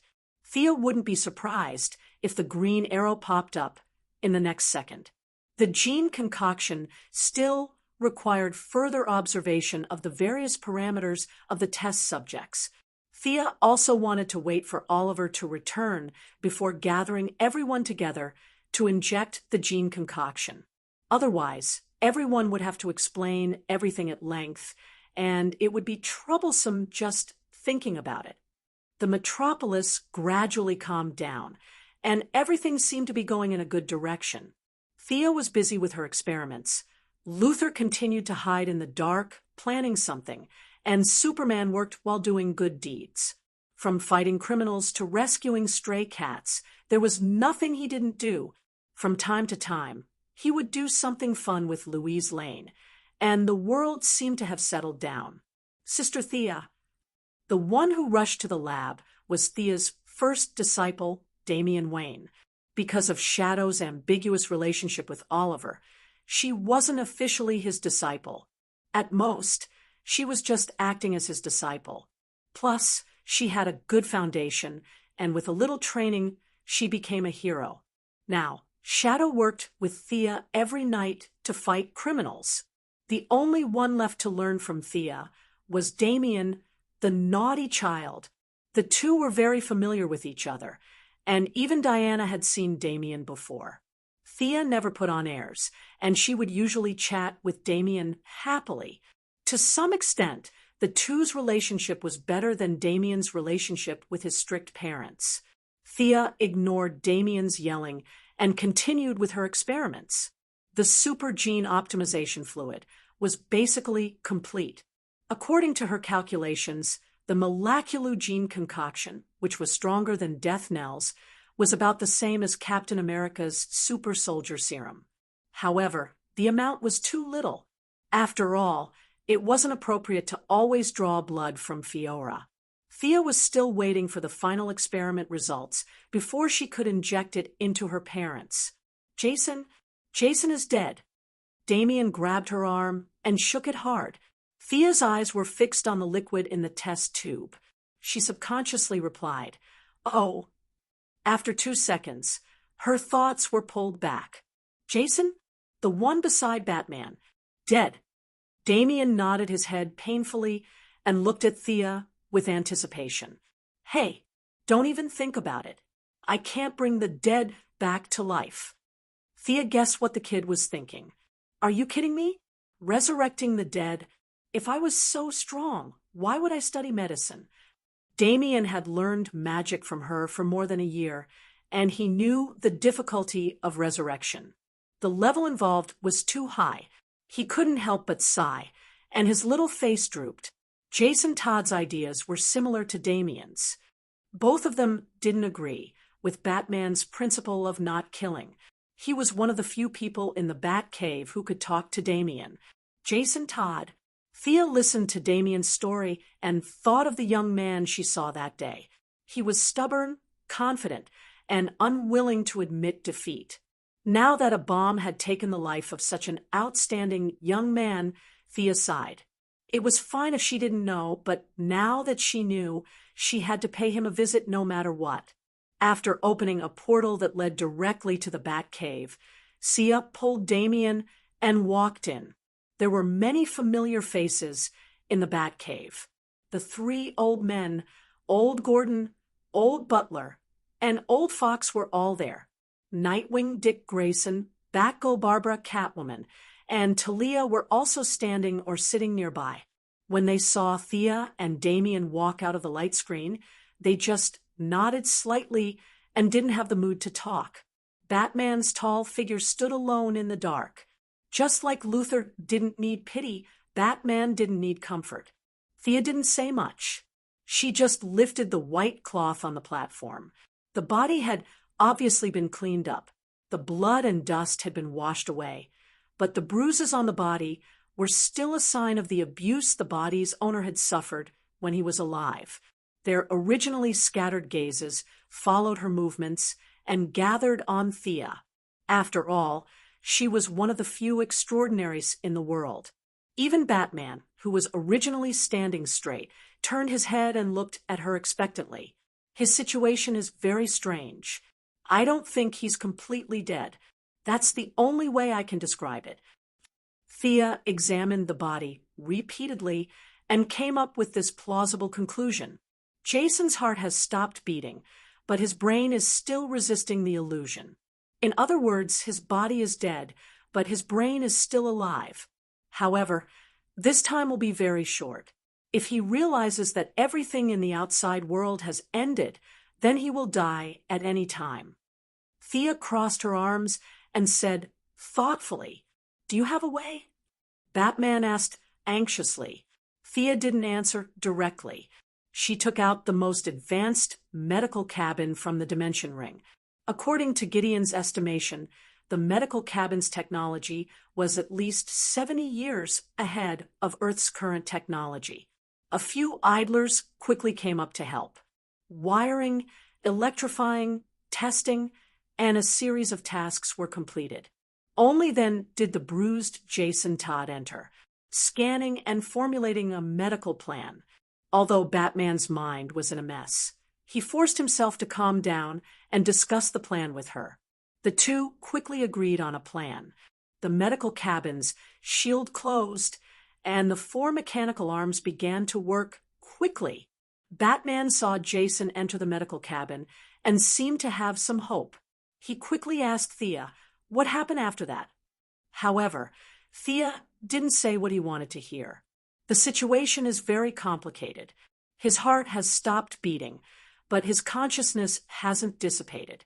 This means that he is using the remaining life force in his body to maintain his life. He is overdrawing his life force every minute and every second. This kind of overdraft is comprehensive. I estimate that the probability of him waking up is less than 10%. Even if he wakes up, he won't be able to continue fighting. What about magic? Batman, who had always been hostile to supernatural forces, asked bitterly. This involves what modern medicine calls consciousness. We call it the level of the soul. The effect of magic is minimal. Thea shook her head and briefly explained. It's fine as long as he can come back to life. Batman's voice was hoarse. Unlike the usual voice changer, this was his own voice. It was just that he hadn't drunk water for a long time, so it was particularly harsh, like a hard object rubbing against sandpaper. This time, the medical cabin's working time was unusually long. It took a full 3 hours. There's a heartbeat. Nightwing, who had been staring at the instrument on the side, shouted happily. However, Thea and Batman's faces were gloomy. Jason Todd didn't sit up as energetically as usual. There was only a weak pulse, indicating that this person had escaped death. However, he was still far from coming back to life. What should they do next? This thought lingered in the minds of the few of them. Chapter 382. Unlike Talia, Jason's physical injuries aren't hard to heal. However, the damage to his spirit, or rather, his soul, is very difficult to heal. Thea explained patiently, worried that the people in the room wouldn't understand. Healing soul damage isn't a sorcerer's forte. On the contrary, classes like shamans and witch doctors are better at it. The other solution I can think of is Nanderbart's Lazarus Pool. It should be able to heal his soul. Thea mentioned another place they were familiar with. It was up to them to decide whether to accept it or not. Batman hesitated for less than a minute before he made the decision to save Jason. Thea was satisfied with his decisiveness. I have a friend here. His condition is similar to Jason's. Batman waved his hand. 1 sheep was the same as hurting. 2 sheep was the same as letting them go. He took them all with him. Thea quickly contacted Shadow to change her equipment and bring her father along. The convenience of the teleportation portal was demonstrated here. In less than 5 minutes, she brought Shadow and Yao Fei, who were wearing green Kevlar and carrying a bow and arrows, over. Knowing Batman's taboo, Thea didn't teleport directly to the Bat Cave. Instead, she waited outside with Shadow. Soon, everyone was there. Yao Fei! Talia cried out in alarm. Although Yao Fei was older than her by more than 10 years, he was indeed personally trained by Talia. The two of them still had a bit of affection for each other. Looking at his half-dead appearance, she couldn't help but sigh in her heart. Batman was originally a little curious about Sia's friend and wanted to find out more. Now that he found out that it was actually related to Talia and that Shadow, Damian, and Barbara knew all of them, he gave up. Call Superman 2. I'll contact Diana. By the way, do you know the Martian Manhunter? If you do, bring him too. Thea said casually. Batman almost vomited blood. Are we? All right. Do we have to call so many heroes? Although my father-in-law is skilled in martial arts and has great foresight, there's no need for so many people to gang up on him. For a few seconds, Batman thought that he was hearing things because he was worried about Jason. But when he saw Thea's serious expression and knew that she was not joking, he became serious as well. I need a reason. Thea could only use the demon sword as the origin to tell Batman about the possible existence of the 3 palace demons behind Ninja Master. A great devil from a different dimension. Batman muttered to himself, repeating these words twice. Not necessarily. As far as I know, that great demon won't directly descend upon our world. He needs some mediums. Thea's cautiousness was in line with Batman's usual course of action. He might have taken this opportunity to completely cut off the connection between the Ninja Master and the demon. There's no need to call them. Batman saw Thea pick up the phone and interrupted her. There's a strange enchantment around Nanderbart that blocks all superpowers and magic. There's no point for Superman and the others to come. Thea paused for a second and felt lucky that she didn't steal the sword herself. It seemed that she did the right thing. After thinking about it, it made sense. Ninja Master had enemies all over the world. Without any protection, he would have been killed long ago. She put down the phone gloomily. Fortunately, she was not weak and had a power armor. Even if there was an anti-magic enchantment and the power armor's magic power could not be used, she could still crush most people with her machinery alone. Yes, Thea was also planning to visit Nanderbart. After all, she had learned so many martial arts from them. She wanted to go and see this world-famous institute of higher learning. No one asked her to go, but if she wanted to go, no one would object. The team was quickly selected. Batman, Talia, Nightwing, Barbara, Thea, and Shadow, a total of 6 people. Catwoman, who was unknown whether she was the main wife or the mistress, should not go and cause trouble for the Ninja Master. Damian also wanted to go, but the others rejected his request in unison. What a joke! It was better for Damian to stay at home obediently, since he could start a fight at any moment. How were they going to go? Everyone was waiting for Thea to open the door. Where's Nanderbart? I've never been there. Thea saw everyone staring at her and said, helplessly, it must be a place you've been to before.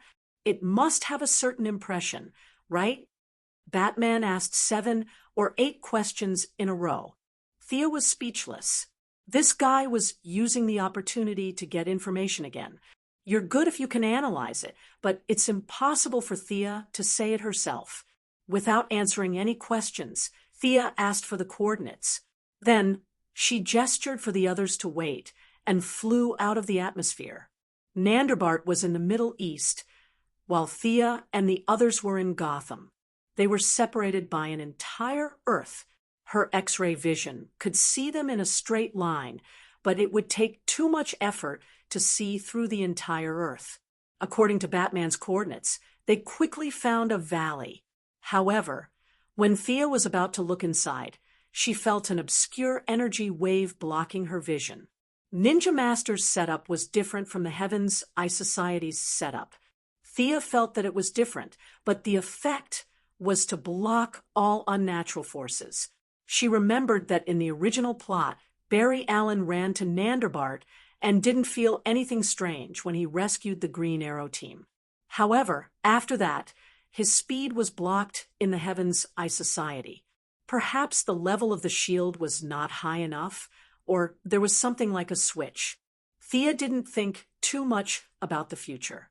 She landed on the ground and opened a portal that led to the outside of the valley. Her spirit wrapped around the 2 unconscious heroes and stepped in first. She walked out of the portal and began to put on the power armor.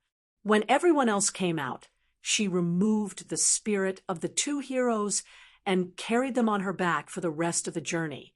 Shadow automatically carried her father on her back, and Nightwing also carried Jason on his back. The group walked towards the valley at a constant speed. If the negotiation fails, you can fight, but you're not allowed to kill.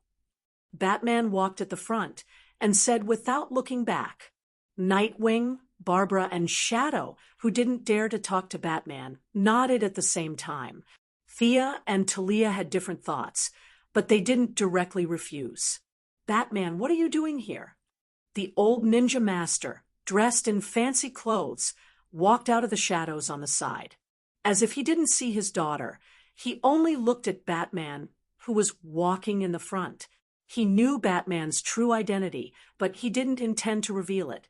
"My assistant is seriously injured and needs the help of the pool of Lazarus." Ha! The ninja master laughed loudly.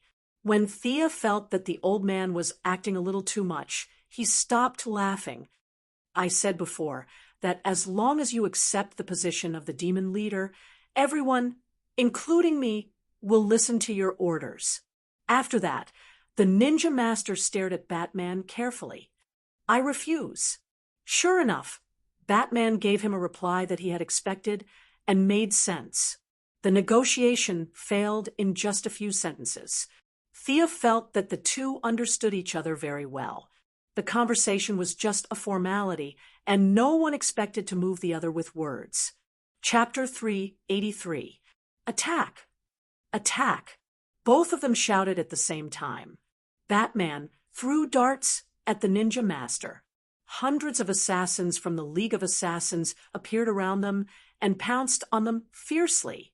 In the face of the arrows, Thea raised the energy shield of her armor to protect them.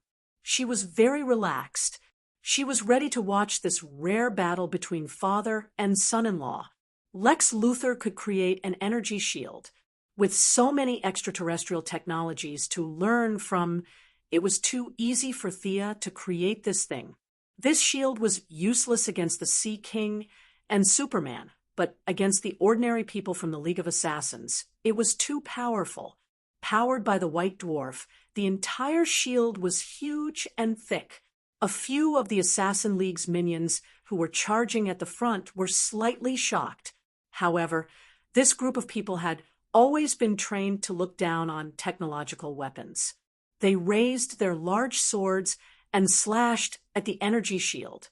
There was no sound of metal clashing, no scene of swords breaking the shield. Their swords seemed to have hit the air, but no matter how hard they tried, they couldn't cut through. A few of them didn't believe it and slashed with their swords. Without exception, they were all stunned. "Idiots!" Thea glared at them coldly. How terrible it is to be uneducated. It was enough to supply electricity to a city with a population of 1 million for a year. That was a huge amount of energy. If they wanted to rely on more than 100 people, each with a steel knife, to use up all this energy, it would take at least 10 years without sleep or rest. Everyone in the shield was surprised at first, but they soon felt relieved. Nightwing had been with Batman for many years and had seen a lot of advanced technology. Shadow and Barbara had also known Thea for a long time. It wasn't surprising that she could come up with something like this. A bunch of League of Assassins soldiers couldn't do anything to the shield. Talia was nervous for a while, but when she found that the enemy couldn't enter, she was relieved. She focused on watching her father and Batman fight. The two of them punched and kicked. The ninja master's moves were strange and deadly, while Batman took advantage of his brain and integrated the essence of fighting in the world, changing his moves to the extreme. Why are they fighting so conservatively? Thea's fighting skills were not inferior to the two of them. She watched for a while and soon found something wrong. Whether it was Batman or Ninja Master, they were too conservative. In the first 10 moves, it was understandable that they were more defensive than offensive. But now, after 40 to 50 moves, they were still more defensive than offensive. This was too problematic. When Thea watched them fight for 80 moves, she finally understood. Ninja Master really likes this son-in-law of his. He can't wait for him to quickly take over his mantle. Today, he didn't even use 1/10 of the momentum he had when he fought with Thea. He only wants to lose by 1 or 2 moves, and then he can complete the job of handing over. Batman was a smart person. so he naturally saw through his father-in-law's plan. Even if he was beaten to death, he would never take over the League of Assassins. He was also desperately defending, with no intention of attacking. Thea looks at the stupid moves of the father-in-law and son-in-law and understands what they are thinking. The actors don't work hard and only care about slacking. Her desire to watch the show fades a lot. At that moment, Batman gave her a look. Thea thought for a moment and understood what he meant. Or rather, this was Ninja Master's intention. My energy shield can't be activated. Bring your equipment. Let's charge in. Talia, you stay by my side and lead the way. Save Jason and the others as soon as possible. Thea turned around and ordered the others. 3, 2, 1. Charge with me. They were still outside the barrier. Thea didn't know how strong the barrier was in Nandarbart. She didn't take her bow and arrow. She canceled the barrier and raised her hands to shoot out 2 streams of cold air. They quickly rushed out of the League of Assassins' encirclement. Hurry, hurry! Thea kept urging them. Babla's skills had improved greatly in the past year, and her combat awareness was also much better than before. Talia had to lead the way, and Nightwing and Shadow were carrying people, so it was inconvenient for them to attack. The task of bringing up the rear fell to Babla. She kept throwing smoke grenades and bat darts to the back and sides. Amidst the flames, they rushed into Nandarbart. The interior was built in an antique style. The ground was paved with bluestone bricks, and there were torches on both sides of the road. They could hear faint screams in the distance. It was as if they had suddenly entered an ancient tomb from a civilized society. It was solemn, dignified, and filled with murderous intent. Only Thea casually looked at the layout of the environment. Babla was under more and more pressure. Shadow handed her father to Nightwing and took out her bow and arrow. She put all kinds of high-tech arrowheads on her bow to stop the pursuers. Talia led them left and right. The soldiers who jumped out were all frozen in place by Thea. It's here. They came to a wall. Talia reached out and pulled the mechanism on the side. A huge rock rose, and a pool of clear water came into view. How is it? Babla wiped the sweat from her forehead and asked Thea, who was studying the water. Thea shook her head. My abilities are all sealed. I can't tell if there's anything wrong with the water, but the monitor in my power armor did detect a large amount of energy in the water. Don't hesitate. Throw them in at the same time. Because of the demon's influence, although the energy in the water could repair souls, it could also make people go crazy. Thea won. Zero in the original timeline suffered a lot. Would it be better to let the 2 of them share the pain? Nightwing took out the rope he had prepared, wrapped it around their waists, and slowly put them in. The pursuers were still coming. Thea didn't dare to use the frost gun to seal the door, because once it was sealed, they wouldn't be able to get out for a while. She picked up a long sword from one of the soldiers and blocked the door with the others. Nightwing Dick Grayson was the only male present. Although he had already broken up with Barbara, their relationship was still a little fragile. At this moment, he was extremely valiant, his twin batons flying up and down. He already had 70% to 80% of Batman's combat skills, beating up a bunch of League of Assassins soldiers until they were crying for their parents. How long will it take? Babla jumped into the air, kicked an enemy over, and threw an enemy out with a long whip. Then she asked Thea. Thea looked back at the water. It was bubbling as if something was boiling. It should be soon, Thea answered vaguely. She didn't know how long it would take. She couldn't see the magic fluctuation, the energy flow, or even the enemies hiding in the dark. She was used to the existence of the Eye of Horus. Now that it was suddenly sealed, she was very uncomfortable.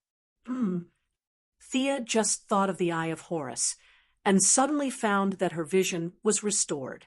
Her body shook, and the magic connection was restored. Nanderbart's anti-magic enchantment suddenly disappeared. Yao Fei and Jason Todd jumped out of the pool. Their eyes were bloodshot, and their mouths were growling, revealing a ferocious glint. Chapter 384. The green pool water did not calm down after the two jumped out. Instead, it became more and more intense. The disappearance of Nandelbart's anti-magic field did not make her happy. Thea felt a drop of cold sweat flowing down her forehead to her cheek. A huge amount of evil energy continued to roll out from the pool water. Thea did not know if this was originally the case or if Jason and Yao Fei broke some kind of barrier after entering the water, and a world full of evil energy was connected to this place through the pool water.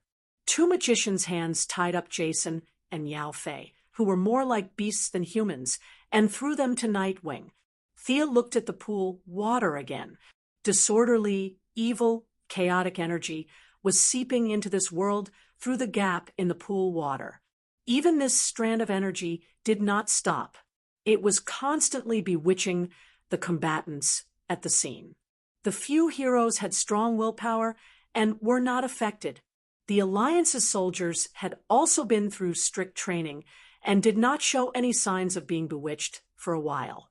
But Thea knew that this state would not last long. As the gap in the passage expanded, more and more evil energy seeped into this world. Pure willpower would not last long. Bruce, something's wrong. A passage full of evil energy has opened. You and Ninja Master stop immediately. I'll let the people here withdraw quickly. I'll try to seal this place. Thea told Batman telepathically, but she waited for half a minute and did not get a response. Did he not hear it, or what? Thea was puzzled. Suddenly, she realized that she was dumb. Batman did not know telepathic telepathy. He did not have this skill, even if he wanted to. Just as she was about to use the Eye of Horus to check the situation outside, she saw that the Power Armor's communication system had intercepted a new call request. Thea opened it, and Batman's vigorous figure appeared on the comm. Your system is really good. Did Felicity do it? I heard what you said, but Ninja Master suddenly went berserk a minute ago. He can't stop now. After Batman said that, he turned the camera to Ninja Master, only to see that the old man, who had been rather elegant before, had changed drastically. His symptoms were even more severe than Jason's and Yao Fei's, and when he attacked with both hands, there was a faint blood-red energy. He has been demonized. After soaking in the pool, for so many years, his body is no longer human. Thea only took one look and combined it with the other party's demonized physique when they fought that day. She instantly came to a conclusion. Can he still recover? I don't know. I'll close the gap here first. We'll talk about the future later. The two quickly ended the call. Thea turned to Talia and asked, Can you restrain these people? Your father has gone crazy outside. We can only rely on you here. Talia had always been an ambitious woman. If it weren't for her relationship with Batman, she wouldn't have had anything to do with justice. Hearing that Ninja Master had gone crazy, a trace of sadness flashed across her face. However, this trace of emotion quickly dissipated and was replaced by joy. Let me try.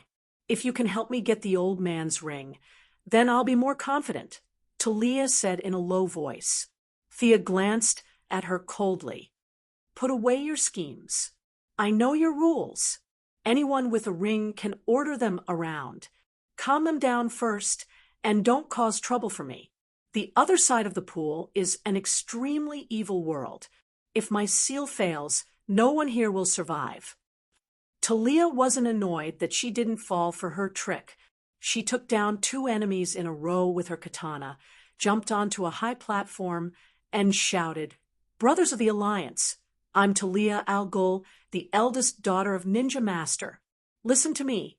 It had to be said that Talia had a high prestige in the Alliance. When she betrayed the Alliance, there were hundreds of people who swore to follow her. Although the people present weren't that loyal to her, they still believed in her. A large number of black-clothed assassins of the Alliance stopped attacking, wanting to hear what she had to say. Ninja Master has gone crazy. Talia's words were shocking. Nonsense. Impossible. You traitor. The originally quiet crowd boiled up again. Ninja Master had taken in disciples all over the world. For a moment, the black-clothed assassins who spoke various languages cursed at Talia. However, many of the classic curses were related to their ancestors. This group of people didn't dare to use Ninja Master, so they seemed a little weak. Thea was busy inscribing a sealing circle. The Constantine family had dealt with demons for generations, so they were very good at summoning and sealing spells. Although they were a little unhappy with Talia taking advantage of the situation to seize power, they still helped her. A huge water mirror appeared in front of everyone. The people in the mirror were Batman and Ninja Master, who were fighting outside the building. The old man's eyes were red, and the sound coming out of his mouth was like some kind of beast. His entire temperament had changed drastically. Anyone could see that something was wrong. See, he's gone crazy. I'm the real leader. Sardin, do you still believe me? Felix, have you forgotten who taught you archery? Talia used both the carrot and the stick. While telling the truth, she also tried to rope in a few assassins who were somewhat close to her. Their attitude soon relaxed. Many of them were loyal, but only to the system. If Ninja Master had really gone crazy, then it wasn't impossible for them to be loyal to Talia. Let's go. Thea was sweating profusely. She didn't know if the other party was a demon from the Three Palaces. She only felt that she had never faced such great pressure before. Ninja Master was obviously being held back by something and wasn't using all his strength to break through the barrier between the two worlds. Talia knew that she wasn't bluffing. She immediately ordered the group to run out. You guys go out first. I'll see if I can help. Nightwing had the demeanor of a general. He knocked out Yao Fei and Jason and ordered Barbara and Shadow to go out first. He stayed behind to help. Thea nodded at him. She was currently spending all her energy on the circle. She really didn't have time to pay attention to other things. When Thea was chanting loudly, a mysterious rhythm filled the small room. The other side's resistance increased. The tunnel between the two worlds didn't shrink. It actually grew bigger. In such a distant exchange, Sia was able to determine that her opponent was not just a little bit stronger than her. She was fighting on her home ground, and her opponent was able to increase the gap on her side despite having obvious constraints. His strength was far greater than that of Horus back then. Thea took out the God of Death's staff from her space ring. She released a clone. Her body and the clone's minds were connected. They cast spells at the same time. They slowed down her opponent's break world speed. The God of Death's staff strengthened Thea's casting power and shortened her casting time. Suddenly, things seemed to be going well for her. Thea's eyes shrank. She saw a black shadow come out of the gap. It was like lightning. Chapter 385. The doppelganger threw a magic missile at the enemy, while Thea took advantage of the moment when the enemy was unsteady to kill the monster with a stab to its chest. Damn it, it really was the Three Palace demon. Thea sized up the monster she killed. It had bull horns, white hair, 3 pairs of eyes on its face, and dark red skin. This should be the son of the Three Palace demon. How frustrating. Thea looked at the corpse sinking into the ground and shouted to Nightwing, "The enemy is not dead. He can absorb all the negative emotions in the world. We can only restrain him."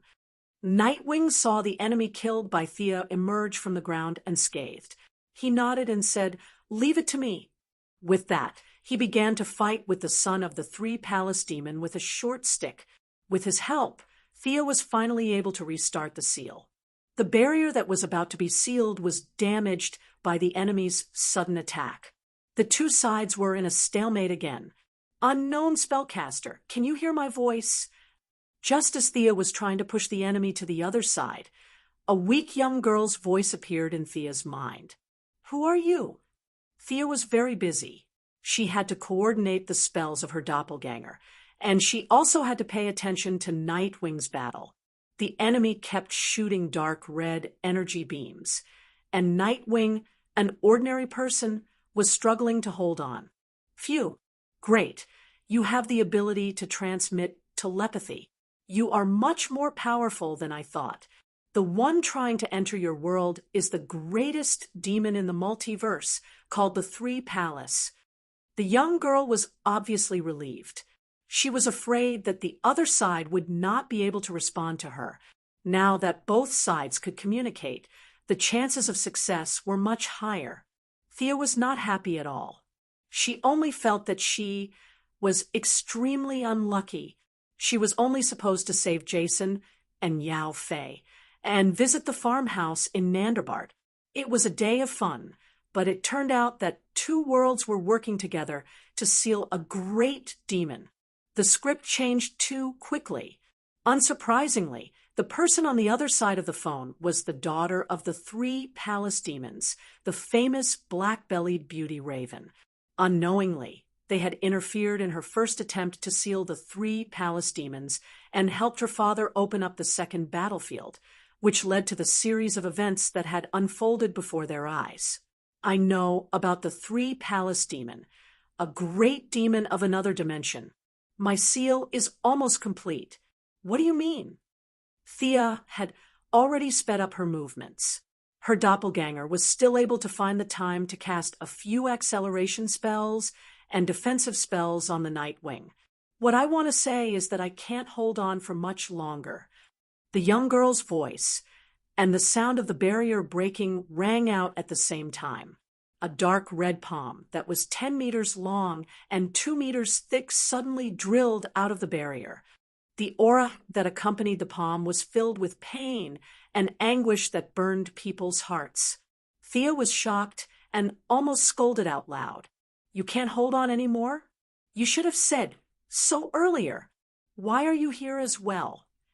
Thea stared at the young girl, who was only 8 or 9 years old, and was a little speechless. Let me help you. I'm very powerful. The young girl was wearing a black cloak that covered everything above her nose. As she spoke, she cast a few restraining spells to bind the demon that was chasing the Nightwing. Sia almost spurted out a mouthful of blood. Help me? Help my ass. Shouldn't I be the one helping you? Why am I the one in charge? What does this have to do with me? Logically speaking, how can you tell that you're helping me? Looking at the incomparably huge palm, one could imagine how big the main body was. Thea pointed at the palm and asked in disbelief, You can't seal this big guy? The young girl Raven looked at Thea as if she was looking at a retard. How can I seal him? I was just delaying him. He's the biggest demon in the multiverse. Don't look at me like that. I know what you're thinking.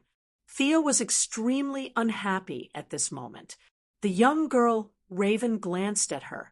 The two beauties, one big and one small, snorted at the same time and turned their heads to the left and right at the same time. Thea looked at the barrier that was constantly shattering. Obviously, without Raven's restraint, the opponent was breaking through faster and faster. Thea knew the strength of the three palace demon. Superman, Diana, and the Flash couldn't break through the defense even when they joined forces. In the eyes of the three palace demon, these three were just a little stronger than ordinary Earthlings. They were just ants that weren't worthy of him personally taking action, not to mention her own skills.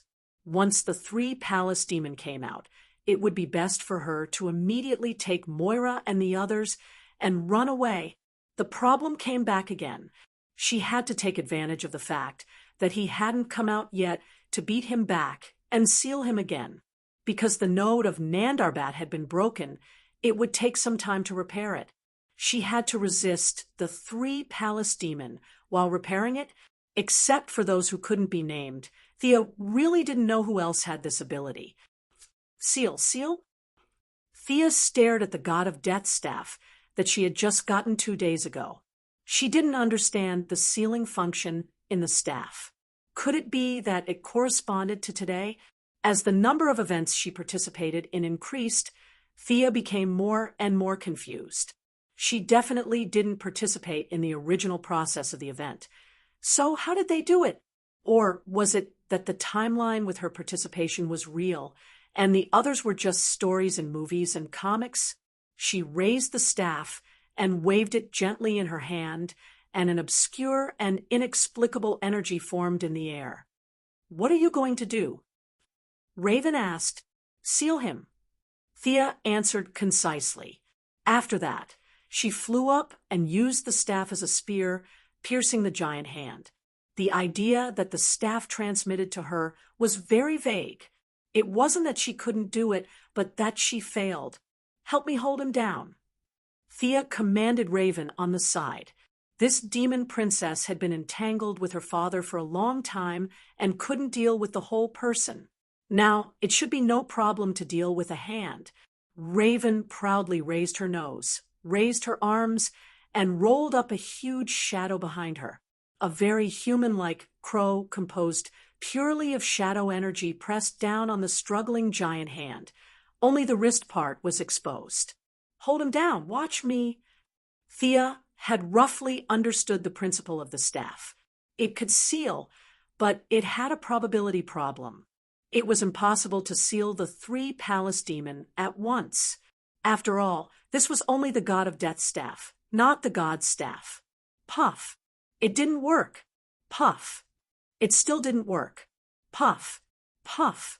Thea treated the big hand of the 3 palace demon as pork and poked it again and again.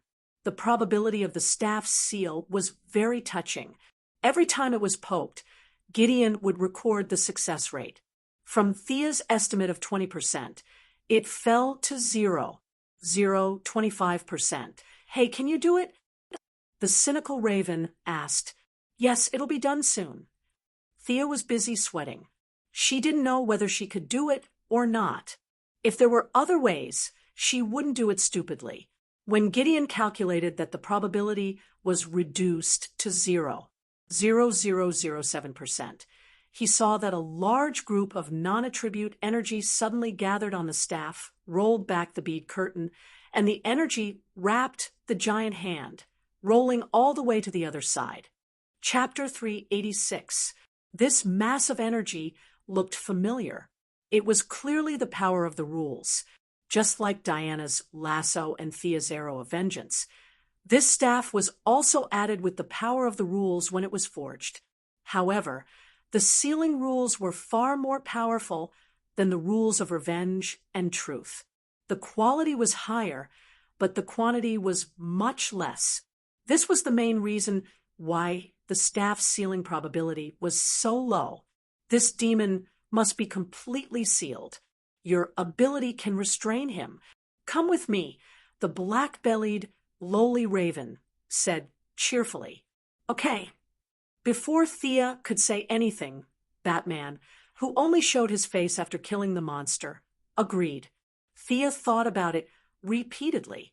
The other party could not resist the power of the staff's rules, which meant that the other side was not too dangerous.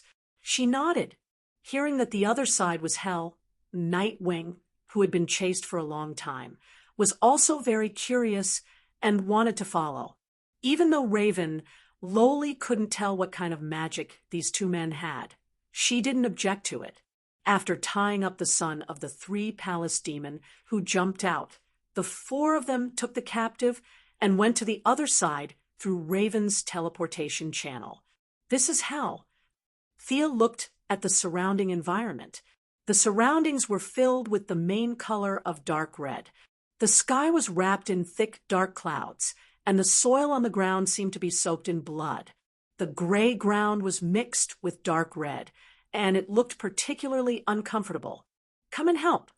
Raven lowly interrupted their observation and said hurriedly, "Thea, Batman, and Nightwing also saw the huge body of the three-palace demon.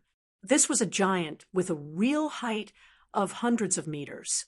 It had the same appearance as its sons, with bull horns, white hair, and 3 pairs of eyes.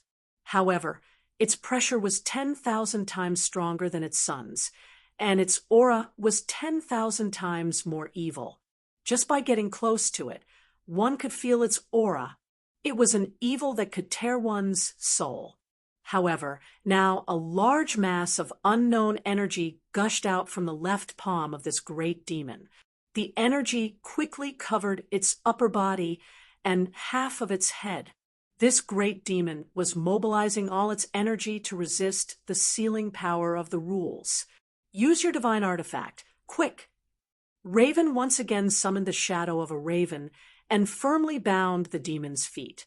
She also saw the power of Thea's divine weapon. She didn't expect Earth to have such a strange weapon. Although the probability was low, this was the only way. Thea looked at the great demon. Although his legs were bound, he was not stupid. His upper body was resisting the seal, while his lower body was struggling. Lolita Raven would not be able to trap him for long. Looking at the great demon's struggling feet, Thea thought of the magic staff's low probability of success. She created a clone and passed the magic staff of the god of death to her. Her clone was perfect for such a dangerous job. His main body, on the other hand, wore the yellow light ring and released all of his emotional energy. Then he conjured a yellow chain on the foundation of the raven, binding the great demon's legs tightly. Batman and Nightwing, on the other hand, began to deal with the various imps and sons of the 3 demonic palaces that appeared around them. Along the way, Thea and Raven also diverted part of their attention to provide magical support to them. Time passed extremely slowly. Thea's clone was still attacking the great demon's toes. The great demon lived alone in a place similar to a valley. The surroundings were blocked by dark red mountains, and there was only a small path to enter the valley. Batman and Nightwing firmly guarded the entrance. Thea summoned the elk to help them block the gap. She took out the divine longbow and aimed at all the demons that could fly, killing them one by one. Facing the increasing number of demons, Batman and Nightwing used all of their skills, throwing all kinds of smoke bombs and magnetic bombs. In a cloud of smoke, Batman changed into a pitch-black iron armor. His strength, speed, and defense skyrocketed. He was not afraid in the face of the swarming demons. With his powerful strength, thick defense, and his skillful fighting skills, Batman alone bore 70% of the pressure of the demon army. The few of them fought hard, but there were too many demons to kill. They were killed in 1 second and resurrected in the next second. Batman, who was full of energy, was now a little tired. "Are you done?" Master Bat grabbed a demon's arm and used it as a weapon. He smashed a bunch of demons until their tendons and bones were broken. He asked Thea a little breathlessly, "Soon, soon." The time was getting longer and longer. Many demons with the ability to fly were swarming over. She had to keep killing those demons. The pressure was no less than that of the 2 people on the ground. Thea's clone was still holding the staff and fighting with the great demon's toes. She did not know how many times she had poked and smashed. Just as Thea's main body was wondering if the staff would only work on the target once the touching sealing effect was finally activated. Just like before, the non-elemental energy wrapped around the 3 palace demons' toes and rolled them up. The great demon, who could only fight with the sealing law, could no longer hold on. His feet and calves were quickly sealed.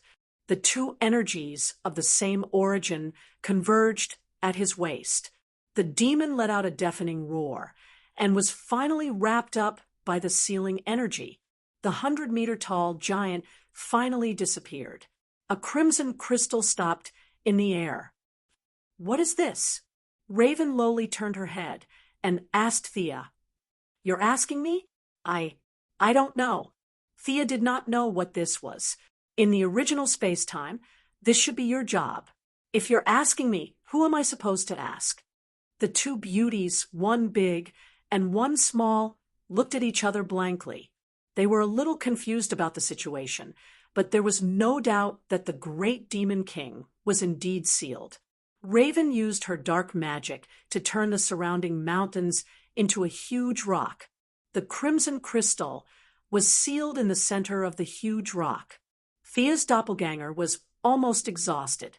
She handed the staff to the main body, and the doppelganger returned to Thea's body. "Let me dig a hole." Thea held the staff with both hands and imitated Atlan, the god of death, in her memory. She slammed the staff into the ground. Rumble! This staff was indeed worthy of its reputation as being able to sink Atlantis. This was a great tool for digging holes. This time, there was no need to consider the probability. Thea did not use any magic power. With just one hit, she created a huge hole that was 1,000 meters deep and 100 meters wide. Raven controlled the huge rock to fall to the bottom of the deep hole. The two of them increased their magic power and filled the hole. They looked at each other and heaved a sigh of relief. When the great demon army saw that the three-palace demon was sealed, most of them fled. The few loyal ones were also killed by the few of them. Raven brought the few of them back to Nandarbat. Thea began to seal the extra-dimensional passage. When she wanted Raven to help, Raven replied casually, "I don't know how." "You really don't know how?" Thea asked again, in disbelief. Raven lowly turned her head away arrogantly and ignored her. Another naughty child. Thea was speechless. She could only do it herself. She constructed the magic circle, dismantled the details, and added a few patches to the original foundation. Finally, the passage to hell was blocked. Chapter 387. As soon as she was done, Shadow dragged her to see Yao Fei and Jason. After soaking in the pool water, the two had recovered from their vegetative state. However, their minds were in a mess. Barbara and Shadow could only tie them up and wait for Sia, the wise person, to come take a look. Sia did a quick check and wanted the black-bellied lowly raven to take a look. "I don't know these things. I was born with my magical powers." Raven lowly pretended to glance at it and shook her head to show that she did not understand. How envious! Thea was born with powerful magic. She felt like this world was full of cheats. There weren't many people who studied magic as hard as she did. The demon princess said that she could blast her enemies to ashes. She had plenty of practical experience, but she didn't have any theoretical knowledge. Thea could only draw her own conclusions. Their souls were damaged before. Now, with the help of the pool water, their souls are complete. However, this is a supplement, not a repair. The original soul and the new soul will fight fiercely. They will be confused for a while. When their own soul devours the foreign soul, they should be able to wake up. Thea explained her judgment to them. She didn't care if they understood or not. She knocked them out with a finger each. No one could help with the soul fusion. She could only rely on herself. After dealing with the two, Talia brought a group of people and dragged the demonized ninja master over. She wanted to see if the old man could be saved. The old man's eyes were red. He made a groaning sound in the air. It took 4 or 5 people to pull on the iron chain to barely hold him down. It was such a pity that a hero of a generation had fallen to such a state. Thea sighed. She used her psychic power to sense the old man's soul. Then she used her magic to wander around his body. Can he be saved? Batman and Talia asked at the same time. It was just that the two of them had different thoughts. Batman was very respectful to this teacher of his. Although the two of them had been enemies many times, they had never killed each other. Talia's feelings toward her biological father were much more complicated. She felt hatred, jealousy, fear, and a bit of father-daughter relationship. But more than that, she wanted the old man to die quickly so that she could take over the Assassins' Alliance. Facing their complicated gazes, Thea roughly thought about the methods she knew and gently shook her head. He's different from Yao Fei and Jason. His demonization is too deep. This kind of constitution can't be removed, but it can be suppressed. Thea said as she drew several mysterious symbols on Ninja Master's forehead and arms. The beast-like Ninja Master instantly calmed down and fell asleep. Thea looked at Batman. My spell can keep him calm. If you want him to regain his consciousness, you will need more suppression methods. You can ask the Sky Eye Society for some anti-magic metal and make 2 bracelets for him to wear. He will wake up again, but he can't soak in the pool anymore. Optimistically, he only has 10 years left. After listening, Batman pondered for a long time and nodded. He couldn't leave a ninja master in the lurch. But even a fool would know how difficult it was to get something from the Heavens Eye Association. The anti-magic metal was their weapon against superhumans. Based on Batman's understanding of Amanda, he wouldn't be able to get it without paying a huge price. However, he was a hero of justice, so he couldn't steal it. Batman lowered his head and pondered over the chips in his hands, calculating how he could get his hands on it. Seeing that they were all okay, Thea could finally breathe a sigh of relief. She turned her head and saw the two-faced Lolita looking at her. Are there many people like you in this world? Raven asked without rhyme or reason, but Thea knew that she was definitely not asking about her appearance, but whether there were many people who knew magic. There shouldn't be many, Thea said frankly. Except for a few immortals, no one in modern society could play with magic.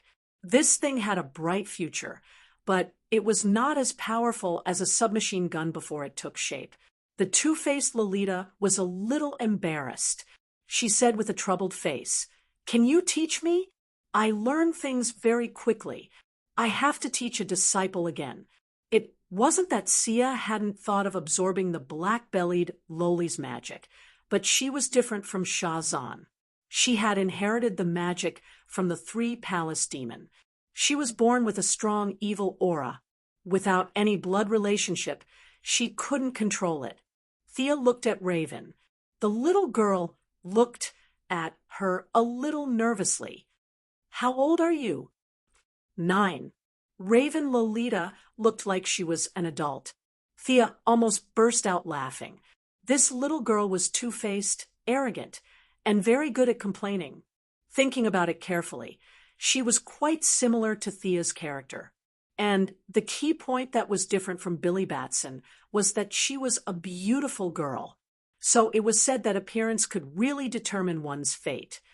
"Well, you can live with me for a while." Thea didn't say anything, but she had already agreed. Raven was different from Damien. She had a huge amount of magic, but she didn't dare to use it because she was afraid of the dark power in it. Thea felt distressed when she thought of the original space-time.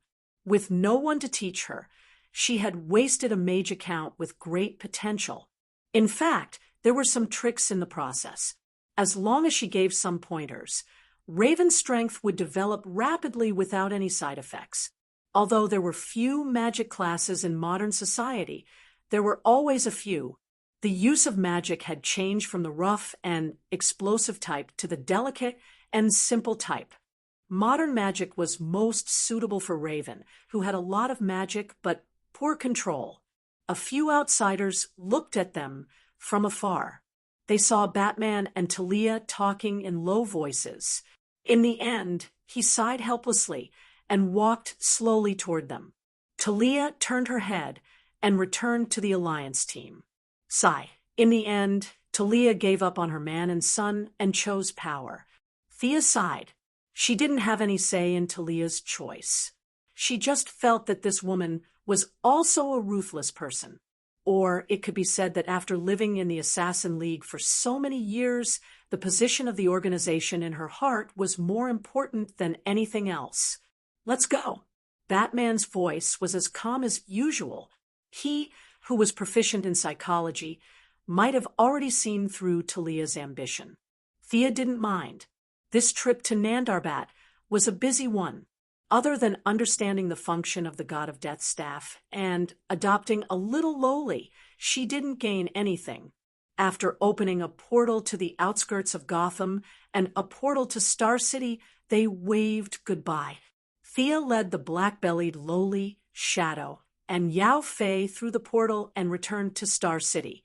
Your teleportation skills are not bad, but the total amount of magic is a little low, the lowly said with a little pride. After that, she opened a dark portal and raised her eyebrows at Thea proudly. Chapter 388.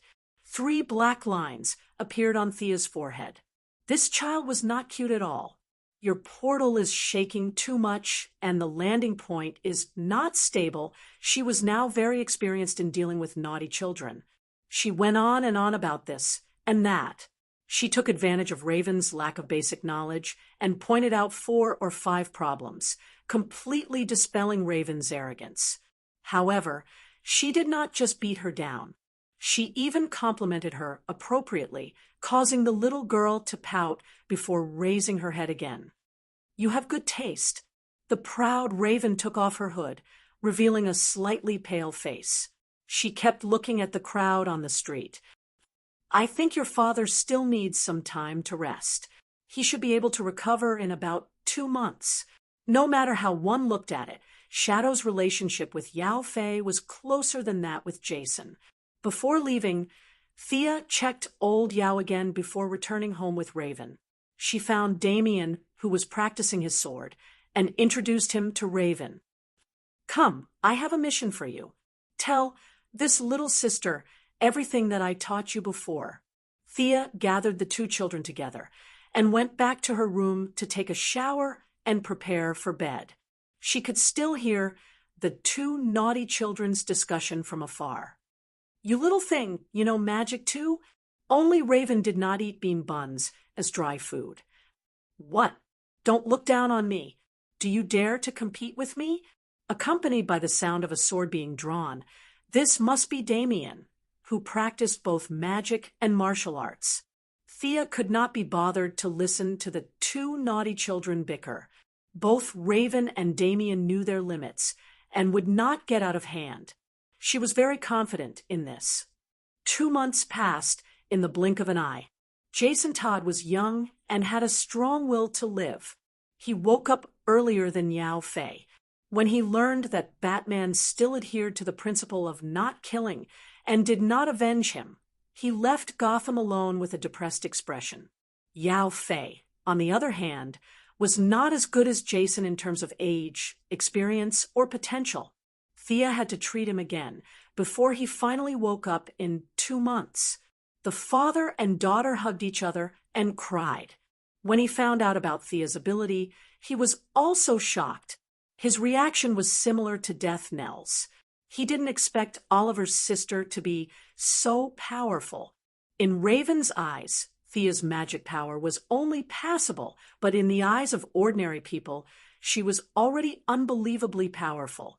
The father and daughter reunited for a few days. Yao Fei knew that his daughter now had a job and a goal in life. He was very happy for his daughter. One morning, he left a letter and left Star City alone.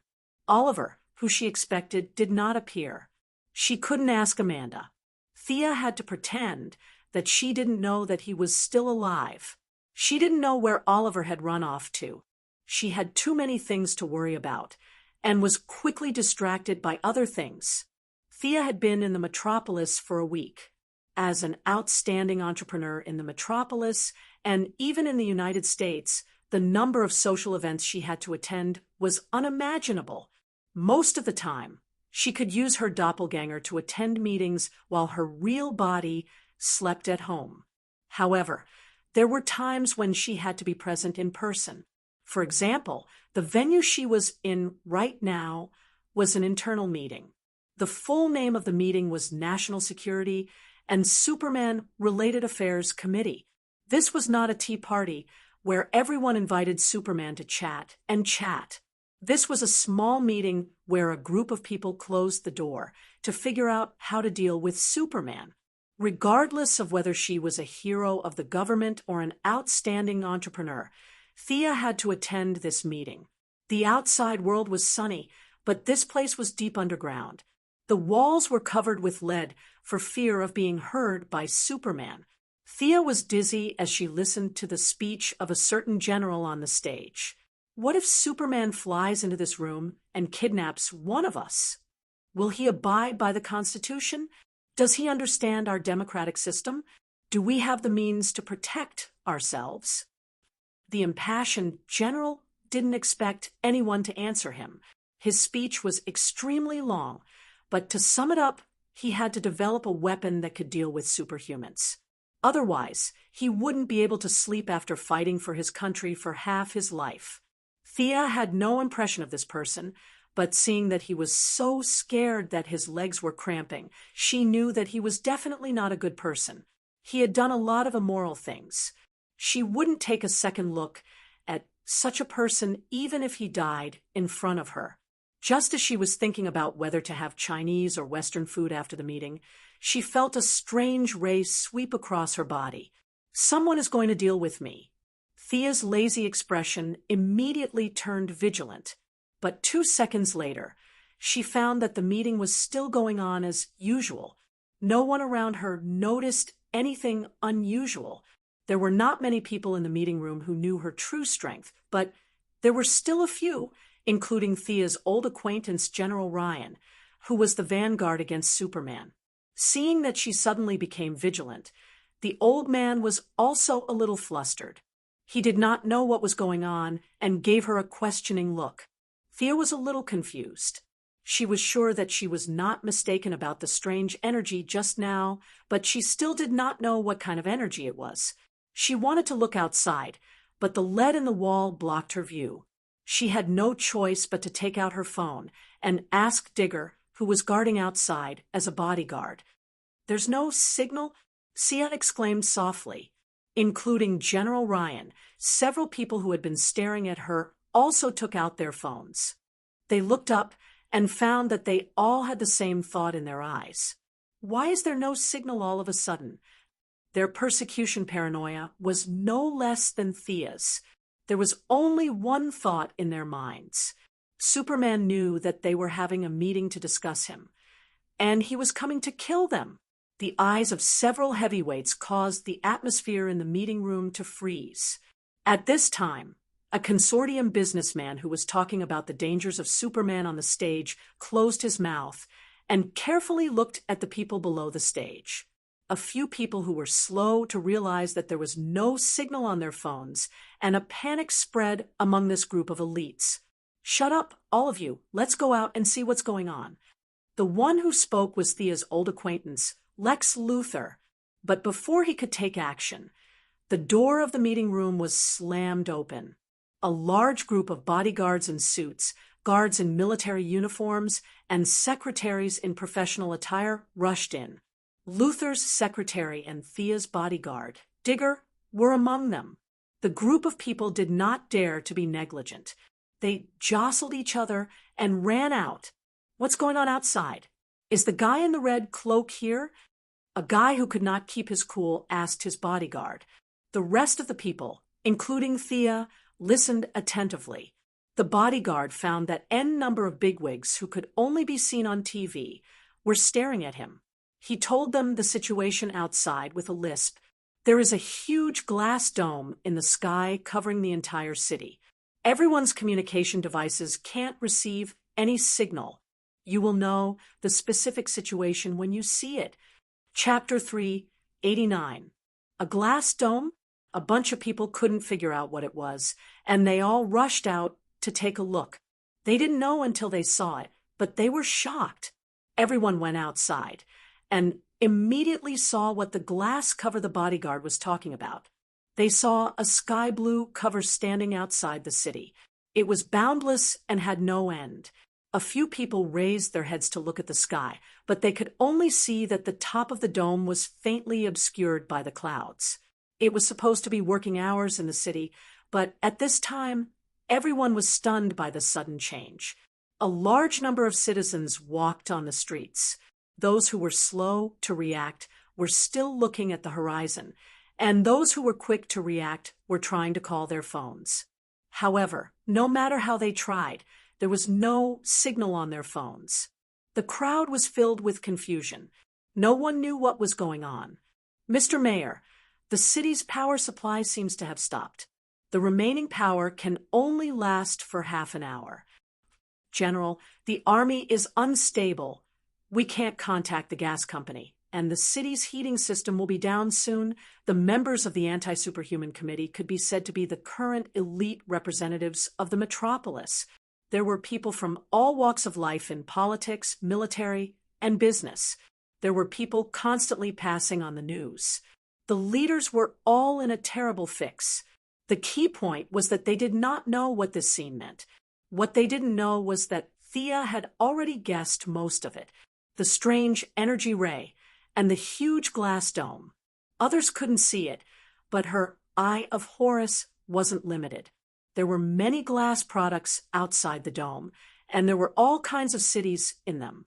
Combined with the huge robot walking by not far away, Thea clenched her teeth. She was so F*** unlucky.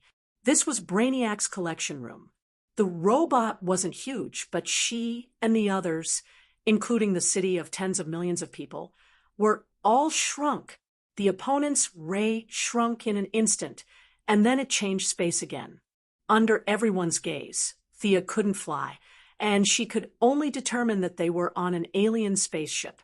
As for whether they were in the solar system, it was hard to say. Fortunately, Gideon's main program was placed in the power armor, and the armor was separated by a space ring, so Brainiac didn't notice. Otherwise, even Gideon on the Wave Rider would not be a match for Brainiac, an AI that had evolved to its peak, let alone the current Gideon.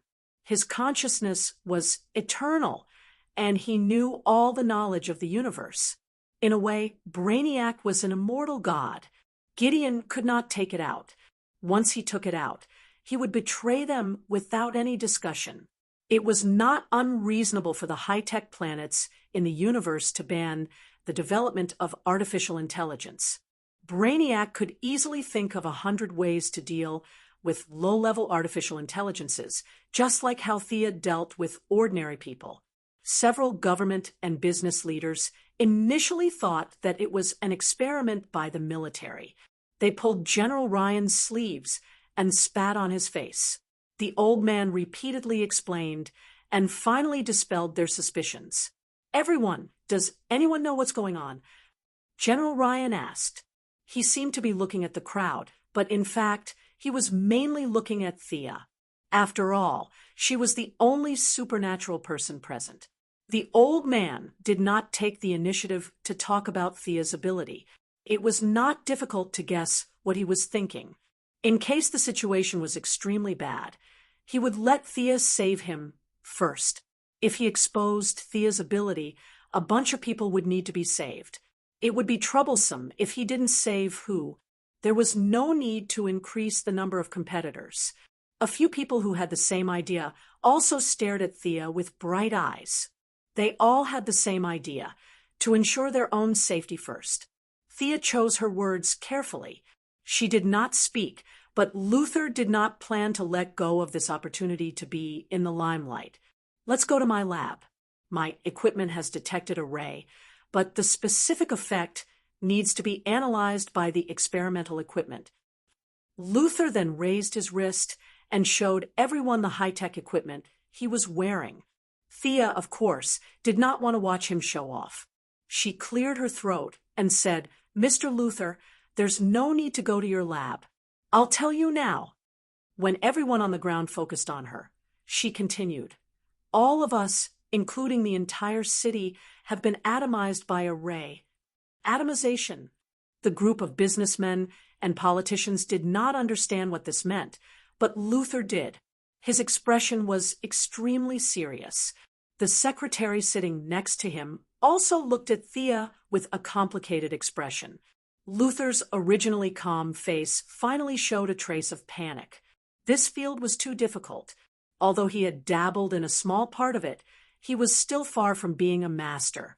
His smart brain was thinking quickly, and before he knew it, sweat had appeared on his forehead. Thea saw this scene and snorted.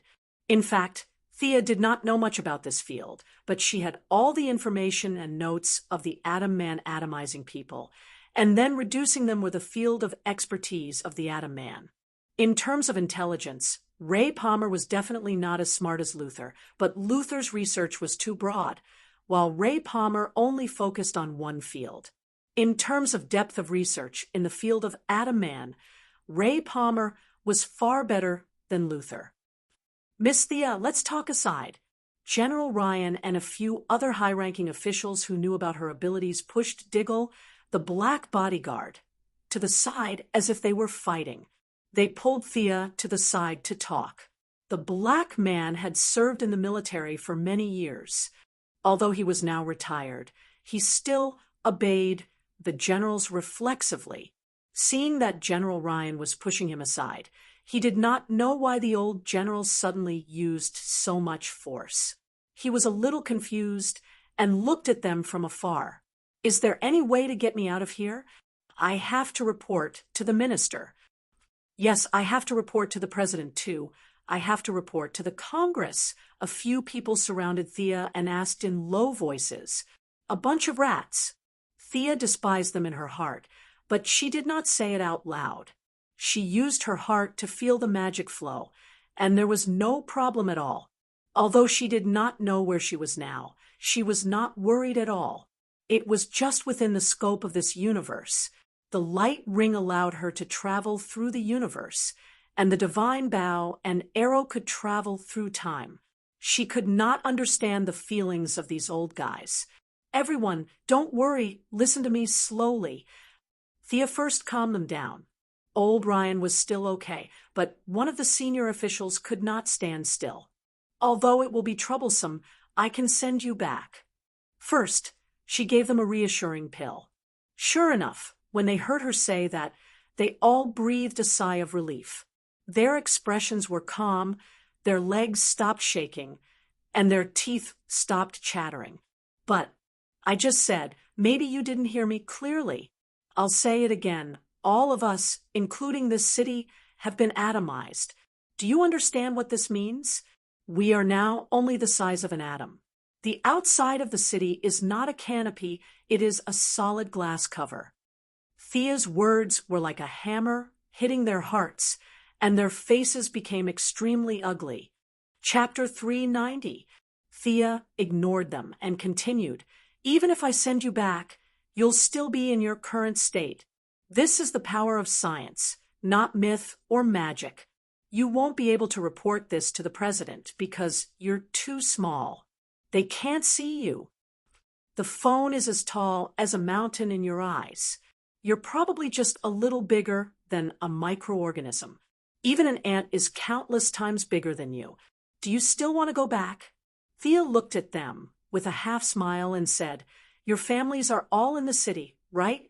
General Ryan's daughter, Senator Harry's mother and son, and Miss Emily's husband. These people can't all live like microorganisms, right? They fell silent.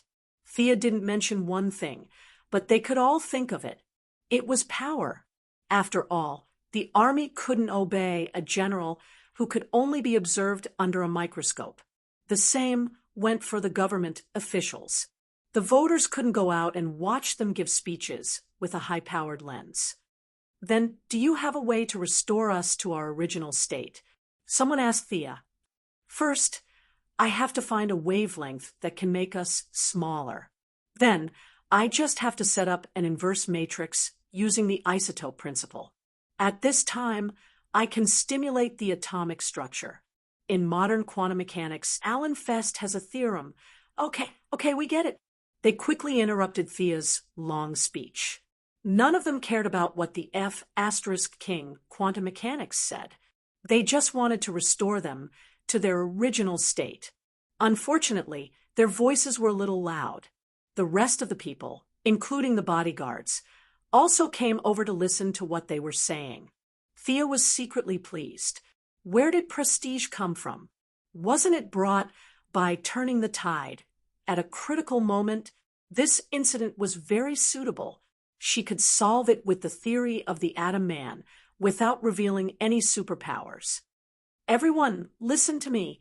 Today was not a formal meeting. Thea didn't wear her old-fashioned business suit. Instead, she wore a V-neck white shirt with a navy blue skirt and strappy heels. Now that she had put away her lazy aura, she looked like a sharp sword. Her cold eyes looked around at everyone. Everyone who met her eyes couldn't help but quiet down. Like I said, all of us, including this city, have been atomized. We need to maintain the order of the city and find a way to save ourselves. An old man in the crowd stammered, "Will Superman come to save us?" Thea almost gave in to the old man. 10 minutes ago, he was still incessantly calling on Superman to abide by the Constitution. He wanted to develop a weapon to deal with him, but now he thought of Superman. He picked up his bowl to eat, then put it down to curse. This person's skin was really thick. Can Superman care about everything you do? When the house caught on fire, Superman went to save it. Because of Superman's existence, we no longer cared about where the source of the fire was because of Superman. You don't have to follow the traffic rules when crossing the road. Superman will come to save her. She definitely won't die because of Superman. Everyone, I didn't see Superman anywhere today. We can only rely on ourselves. Thea looked at the crowd coldly. There was sparse applause at the scene. This group of people had not completely abandoned their integrity. After all, they were all here to hold an anti-Superman rally. It would be too ironic if they counted on Superman to save them now. Even the conceited Luthor clapped twice reluctantly.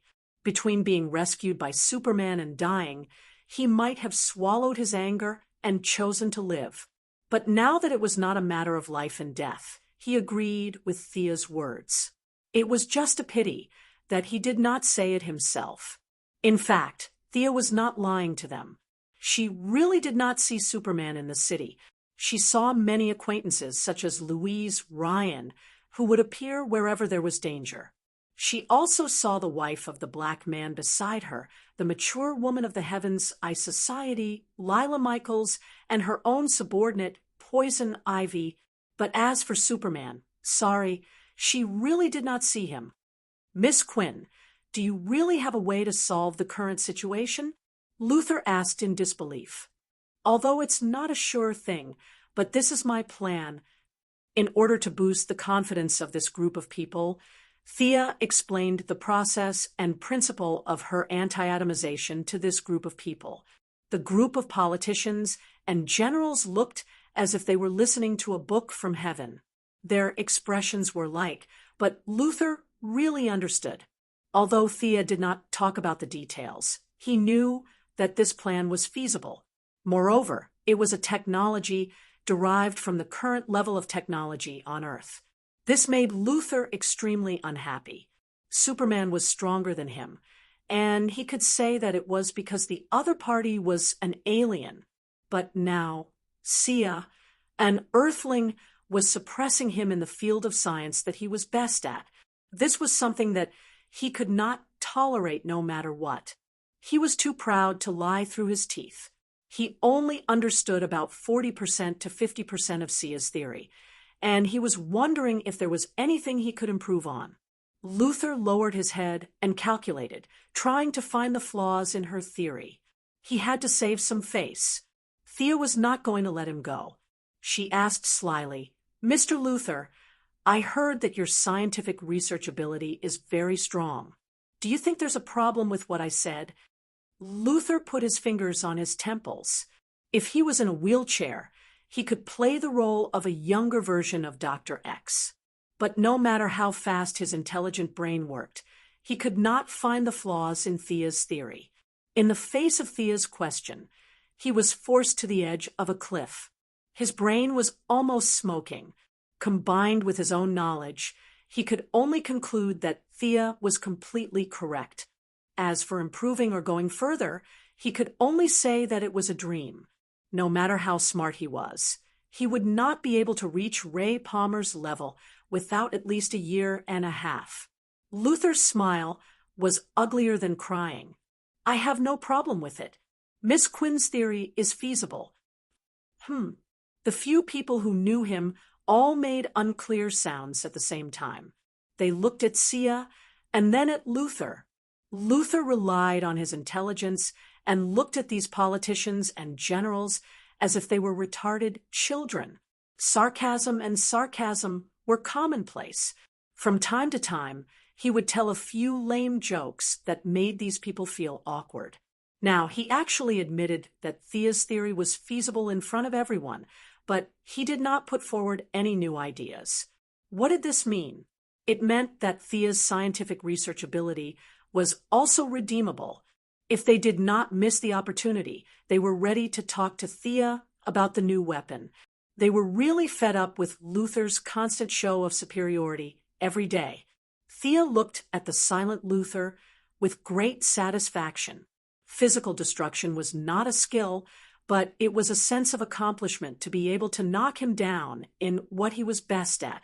As for the fact that this knowledge came from the Atom Man and did not belong to her, Thea did not care. After all, no one would expose her. Besides, the Atom Man was still wandering around at this time. No one would have an opinion if he said that it was Thea's theory. Chapter 391. The few of them had been delayed for a while, and the city was already showing signs of chaos. Everyone, gather all the men you can find and control the order of the city. We can't let those people take advantage of the situation. Then restore the power and connect all the power equipment to the new energy source of the Quinn Group. Use the traditional method to broadcast the TV broadcast signal to calm the citizens of the city. Gather the scientists in the city and design the anti-atomization device with me. Finally, if possible, we have to snatch this spaceship. Thea very domineeringly arranged the tasks on the spot. As for Luther, who always liked to be in the limelight, he was automatically assigned to the scientist camp. Her first few suggestions were still feasible, but when they heard that they had to counterattack the alien spaceship, they were stunned. We're on an alien spaceship. Can we beat the aliens? I'm not a soldier. I'm responsible for logistics. A group of people was noisy, like a market. Even the bodyguards were a little flustered.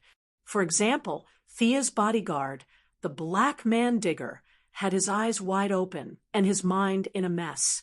Thanks to Hollywood, when people talked about aliens in this era, there were dazzling special effects battles. The bodyguards really did not think that their small pistols could kill an alien, especially when there was a living alien like Superman in front of them. When they slowly quieted down, Thea explained, "Aliens are living around us. It's not strange, right? You don't think that something as bizarre as the shrinking of the city was done by mad scientists on Earth, do you?" Everyone shook their heads. They did not believe that Earth had such advanced technology. A few angry people even muttered that if it was done by an Earthling, they would beat the sh*T out of him.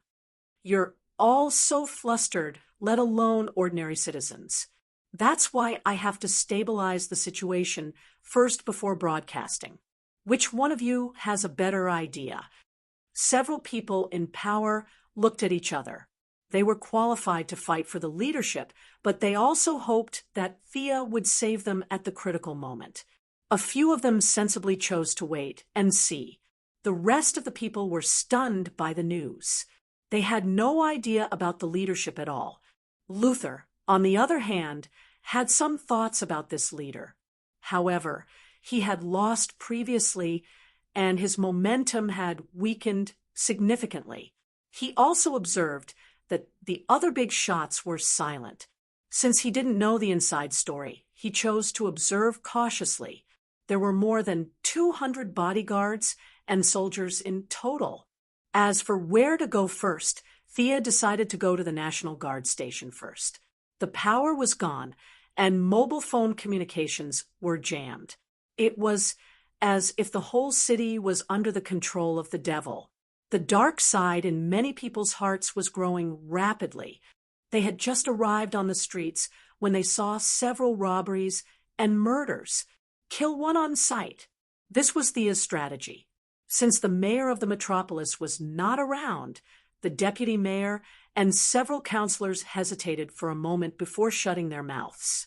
Those who were able to serve as bodyguards for this group of people all had outstanding marksmanship.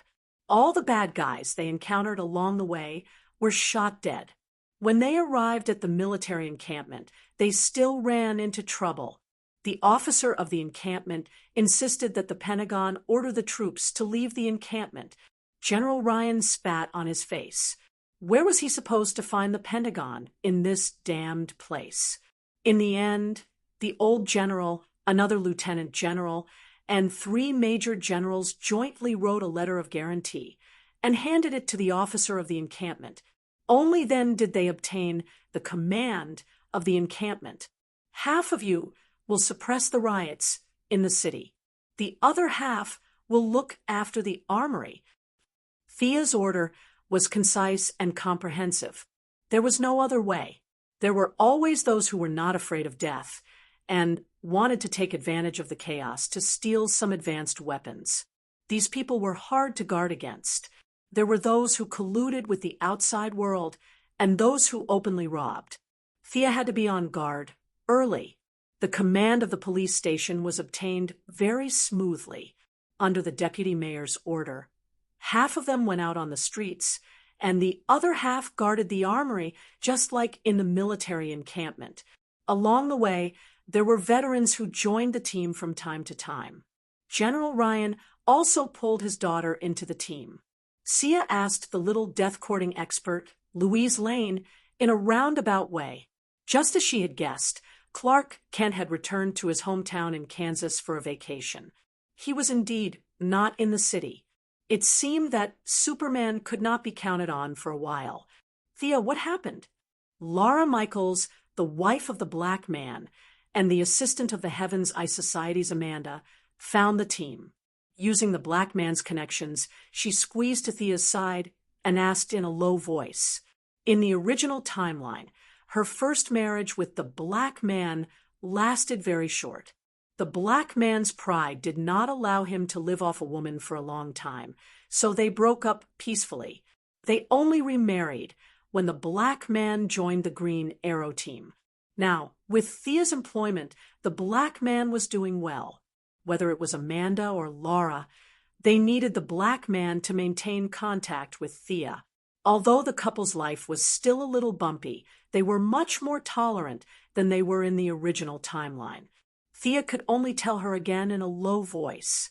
Halfway through, Louise Ryan joined the audience, saying that it was the so-called reporter's right to know. Aliens! Are we on an alien spaceship? Lara's ability to accept things was much stronger than a group of high-ranking officials. She instantly made a decision to stay by Thea's side and not leave. The black man did not know what she was thinking.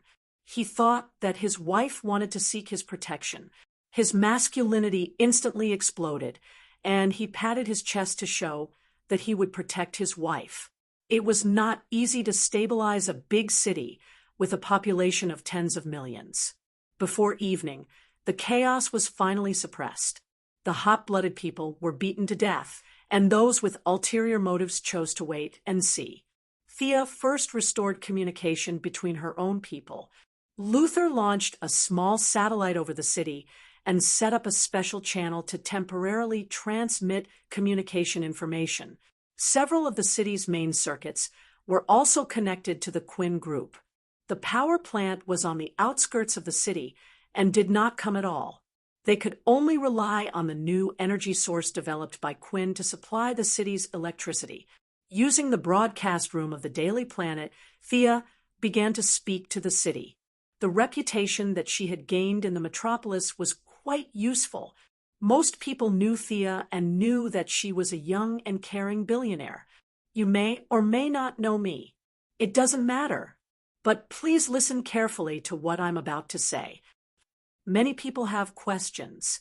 Where did the electricity go? Where did the communication signal go? Where did the city's water supply and gas go? Let me tell you, we were kidnapped by an evil alien. We were all shrunk by an extremely advanced technology and then locked in glass containers. Yes, you can see it now. It's not some special metal. It's just a $2 glass container that we bought from the market. All of us were shrunk. Her shocking remarks made everyone who was listening to her speech dumbfounded. Even the robbers who were clamoring for a large sum of money stopped their actions. This was too unexpected for everyone. What was the point of robbing when they had been shrunk by aliens? Chapter 392. The homeless man who was preparing to steal from the burger shop listened to the broadcast with the salesman. Several robbers with black masks and rifles also sat with the bank staff to listen to the shocking news. The truck driver parked his car in the middle of the road. The city was shrouded in darkness, and he no longer had to transport goods. The small shops were also closed, and no one would come to buy things today. The teachers and students in the school, the doctors and patients in the hospital, all quieted down, and several lunatics were also gagged. Only Thea's voice could be heard in the city.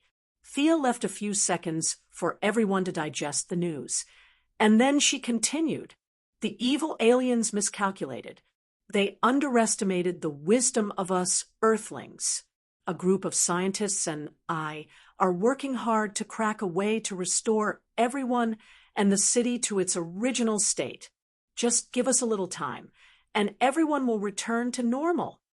Thea's voice suddenly rose from low to high, and the residents of the city were moved by her words. Although there were still many people who were skeptical, the original low mood finally returned to normal. From the live broadcast of Daily Planet, faint cheers could be heard from some places, and Thea smiled with satisfaction. She was smiling, but there were people who were extremely displeased. Lex Luthor never thought that he would be automatically assigned to a group of scientists one day. To think that he, Lex Luthor, the smartest person on Earth, would be reduced to such a state. This made him gnash his teeth in hatred, and he wanted to bite Thea's smiling face. But no matter how much he hated, scientific research could not be improved. If he could, he could. If he couldn't, he couldn't. He worked hard to use his brain to learn, and he was so anxious that he lost a lot of hair, but he was only at the beginning of the path of atomization. If he wanted to catch up with Thea, who was backed by Ray Palmer's research, the most optimistic estimate was that it would take him at least a year of research. Therefore, although Ray Palmer was a joker, he was also a joker with a high IQ. His IQ was not as high as Luthor's, but the gap was not that big. Even the scientist from the 25th century, Reverse Lightning, praised him. How could Luthor catch up with Ray Palmer's 10 years of research by cramming at the last minute? Citizens, please remain calm. The law is still in place. The military and police are all on the streets. I have received the authorization of the Parliament to kill all troublemakers on the spot. Everyone just needs to endure for 2 days and maintain the stability of the city. I promise to send everyone back to Earth. Thea was using a tiger's skin as a flag. How was she going to get the authorization from the Parliament? However, it was true that strict laws were needed to protect the safety of most people, especially those in power in the room. Without laws and rights, they were nothing. Old man Ryan had secretly mobilized the army. In peacetime, he could be executed on the spot. He had been feeling uneasy. Now that he saw Thea using the Parliament as a scapegoat, he felt much better. After the TV talk ended, Thea returned to reality. She still had to lead the group of scientists to study the problem of anti-atomization. Thea's words pulled Luther back to reality. "Mr. Luther, how many spacesuits do you have?" Huh. At this moment, Luther's mind was filled with formulas and theorems. He had almost forgotten his surname. It took him a long time to realize that someone was calling him. He didn't know why she would suddenly mention spacesuits, but he still answered truthfully, "More than 300. Thea nodded. She looked at everyone's puzzled eyes and said, "The Quinn Group also has more than 100. If several departments in the city collect them, there may be a few hundred more." Everyone still didn't understand why she said this. However, Luther reacted quickly. "You mean the oxygen content in this spaceship is different from that on Earth?" He really didn't pay attention to the oxygen problem. This didn't mean that Luther was stupid or Thea was smart. It was just that Luther had always lived on Earth. His inherent thinking didn't switch to space combat. Thea was different. She had fought back and forth at the Wall of Origin. She had the ability to survive in a vacuum. Naturally, she could think of this problem. "Yes, Mr. Luther is right. We don't know where we are now. Superman won't come to save us." Thea looked at the old man who had called for Superman to rescue them. "I don't think this spaceship is too big. I don't know if the oxygen in the spaceship is suitable for us Earthlings. If everything goes well, there can't be too many people who can return to their original state. They must be combatants. Only then can we successfully seize this spaceship." Luther realized that he had overlooked a lot of things. He took out some kind of instrument from his pocket and calculated. "There's no need to check. I've done the math. This glass dome is using some kind of spatial knowledge. It's absorbing the oxygen from our original city. Now that we've shrunk, the oxygen consumption has also decreased. The oxygen in the glass dome is enough for us to use for about 10 days. Sia said slowly. Damn it. Luther did some calculations. Just as Thea said, he was completely speechless. He was one step too late. Originally, he did not take Thea seriously. Now, Thea's position in his heart was rising. She was no longer the dispensable heir of the nouveau riche group. 10 days. The heavy word echoed in everyone's heart. The task for you all is to stabilize the city, search for scientists from various fields, and select combatants. I estimate that the laser launcher will be completed in 3 days. When the time comes, we'll seize the spaceship first. Thea assigned tasks to these useless high-ranking officials. Then, she pulled Leon aside to talk. Luther wanted to hear what they were talking about, but he was stopped by 2 of the old man's fierce-looking guards. What's wrong? The old man was puzzled. Do you know who our enemy is? Thea asked. Leon shook his head. Thea did not want to keep him in suspense. It's a highly evolved artificial intelligence. It has destroyed countless planets. Superman's planet was destroyed by it.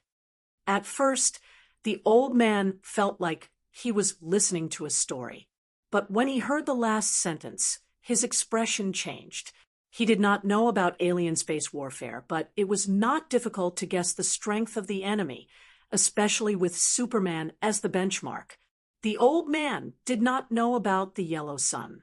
Combined with the fact that Superman looked exactly the same as the people on Earth, he automatically imagined a planet with 6 billion people wearing blue tights and red capes. Then, these people were directly flattened by a guy whose shadow could not be seen clearly. Damn it! How powerful is the enemy this time? He did not believe it at first, but when he thought of how the enemy took away a city without anyone noticing, which was a method only heard of in fairy tales, the old man's legs trembled like noodles. He was so scared that he could not speak. Thea did not know what the old man was thinking. Otherwise, she would have snorted. 6 billion Superman, are you dreaming? With such a powerful force, Even God would have to run away if 6 billion Superman came. Chapter 393. If Brainiac, whose main body was still in the depths of the universe, knew that Superman's father-in-law had such a high opinion of it, he would be laughing his head off. Thea didn't know why the old man's face suddenly turned pale. After waiting for a few seconds and seeing that he didn't faint, she was relieved.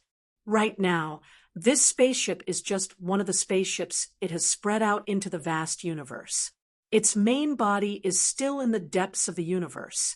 If we want to seize this spaceship, we have to intercept its communication signals.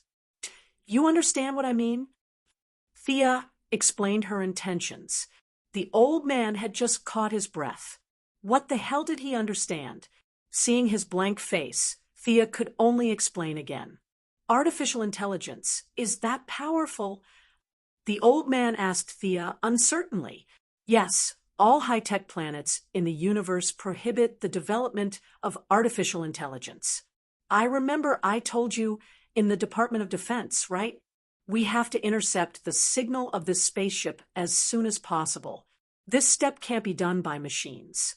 It can only be intercepted manually, and it has to be done secretly. I need all the hackers under the control of the military to do this. We can't use civilians. This matter has to be kept secret. The old man finally understood Thea's general strategy and felt that it wouldn't be difficult to do. He had already transferred the garrison, so it wouldn't be a problem to transfer a few more imprisoned hackers. After the old man was sent away, the government personnel outside were ordered to leave. The power supply was limited, and food and drinking water were distributed according to the needs. In short, everything was done according to the disaster prevention plan. In the end, Thea led a group of scientists, including Luther, to study the problem of anti-atomization. At first, the scientists were not convinced by her leadership, but they were all stunned by the theories she threw out. Luther could at least understand 40 to 50% of it, and the others could only understand 10% of it. It was possible to copy the theory of Atom Man, but there were still many difficulties to be solved in practice. Atom Man's suit only atomized itself, so it was impossible to give everyone a suit. It had to be simplified based on the original foundation. Even after returning to Earth, how to restore Metropolis to its original state was a difficult problem for Sia. The few of them busied themselves for an entire night before finally deciding on a final plan. During this time, Luther had contributed quite a few ideas. This person was actually a very trustworthy person in times of crisis. At dawn, the blueprints were finally drawn. The group of scientists were all exhausted, and even Luther's big brain couldn't withstand the exhaustion of the whole night. He lay on the ground with his eyes staring blankly. These people's physiques are too weak, TSK. Although Thea had not rested for the entire night, her vitality was 1,000 times higher than these ordinary people. She could maintain this intensity of physical exhaustion for a year without rest. This was also the reason why she had been learning so much knowledge in the past few years and was able to achieve good results in every subject. Leaving the room of scientists to rest, she went out alone to find people to collect various materials. The one with glasses, collect 3 sets of everything on this list for me. The baldy in the corner, take 2 men with you and remove the launcher from the rooftop. Several high-ranking officials were resting, and no one dared to disobey her orders. Countless people were sent out by her to look for things. Fortunately, Metropolis was an international metropolis. No one would make things difficult for themselves in times of crisis. All kinds of requisitions and transfers were finally paid for by the government. Thea herself was not idle. She instructed the technicians to install the equipment, debug the circuit, and write the control system. In order not to arouse suspicion, she went to rest for half a day.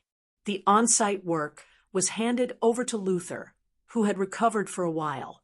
In this world, including Marvel Next Door, All people who relied on technological equipment, whether heroes or villains, as long as they did not want to expose their trump cards, would build equipment by themselves. They all had outstanding mechanical processing skills. Here, Lex Luthor, Bruce Wayne, Next Door, Tony Stark were all like this. These guys could be thrown into an indescribable country and become technical backbones. All kinds of mechanical processing skills were at the level of proficiency or above. Thea had a good night's sleep. When she woke up, more than half of the equipment had been installed. Have we penetrated the ground under our feet? Thea asked the bodyguard. Digger. The anti-atomization could not be carried out inside the glass container. They had to go out. However, they could not simply break through the glass container. The air outside was not suitable for human survival. The slightest opening could kill tens of millions of people. Thea's solution was to set up a giant sealed chamber in the center of the city. They would drill a hole from the inside, penetrating the ground of Metropolis and the table where Brainiac's collection was placed. This kind of work was the old job of Quinn's team. All the construction teams in the city were recruited. They were busy for a day and a night. The ground under our feet has been penetrated. The table is almost gone. The bodyguard smiled bitterly. Tens of thousands of people working in shifts to compete with a broken table for a day and a night. This was something he could not have imagined a day ago. Thea was still worried and went to take a look. From her perspective, it was shocking. It was as if a bottomless hole had been punched into the ground. However, those in the know knew that it was just a hole in the wooden table, and it was the thinnest kind. It took another day to drill the hole and assemble the anti-atomization device. That night, Thea gave another speech on TV. The general idea was that the device was ready. Those who wanted to fight the aliens could come to the Daily Planet building to sign up. At first, the citizens were excited when they heard that the device was ready. However, Thea's words calmed them down instantly. What a joke! The first people to be restored would fight the aliens? In the movies, the aliens looked like idiots. No one was stupid in reality. The aliens were definitely stronger than the people on Earth. After half a day, more than a dozen people came to sign up in the big cities. No one fought for the chance to be restored first. Everyone chose to let others fight the aliens. This was exactly what Thea wanted. The citizens were in a mess and did not listen to her orders. They would be dead meat if they went out. It was better for them to stay in the glass container. 300 people were selected from the military, the bodyguards of the politicians, and the agents of the Heaven's Eye Society. Thea led them as the first batch of people to go out. Thea hinted to Poison Ivy and the others to hide in the crowd. She did not bring them with her this time. Her Eye of Horus had already observed that there was only one tracked robot on the spaceship. If it was a fair fight, Death Knell could kill the robot. It could be said that there was no great danger outside. Her operation this time was mainly for show. General Lane found 12 hackers for her. They were all mixed in with the 300 people. Their task was to manually intercept any signals from the spaceship. Everyone, take care. The 300 people boarded 3 C-17s and flew to the ground from the hole. Chapter 394. The members of the operation team said goodbye to their relatives and friends. The 3 airplanes flew into the hole, full of hope. It looked very majestic, especially when they passed through the bottom floor of the Metropolis and the table. It was dark all around, as if they had entered hell. There were many strange creatures in the deep hole that emitted a faint light. Thea flew in front of the group, and the flashes at the tail of her aircraft pointed the way for the other 2 airplanes. Fearing that these people would be scared out of their wits, all 300 people had told them in advance that nothing they saw along the way was a threat. This was a hole in the table, not a gate to hell. Those creatures were all parasites and microbes. They looked scary, but it was actually because they had become smaller. "Hey, are you scared?" A bodyguard asked the soldier next to him. In fact, the soldier was also scared to death, but could he say that he was scared? In the future, if a certain captain was scared to the point of peeing his pants because of a table, would he still have the face to live? "I'm not scared." The soldier gritted his teeth and said, in fact, most of the people on the 3 airplanes were scared to death, but the atmosphere was so strange that no one had the courage to admit that they were scared. After asking each other and encouraging each other, they finally passed through what they would later call the dark door, which was actually a wooden plank of a broken table. The airplanes shook slightly because the air content in the spacecraft was different from the glass cover. Fortunately, the 3 airplanes had been modified and tested in advance and finally landed on the ground after an hour. Everyone walked out of the airplanes in spacesuits. Thea first arranged a few hackers to start intercepting the spacecraft's signal. She pushed the anti-atomization equipment out of the airplanes. "Who's first?" Thea asked. Everyone looked at each other. Thea saw that no one said anything, and knew that they still didn't believe in this technology that only existed in movies. "Then I'll go first." Thea was afraid that she would become bigger and trample them to death, so she ran away alone for a long time before shouting, "Start!" The big black brother, Digger, aimed the probe at her and pressed the button on the device.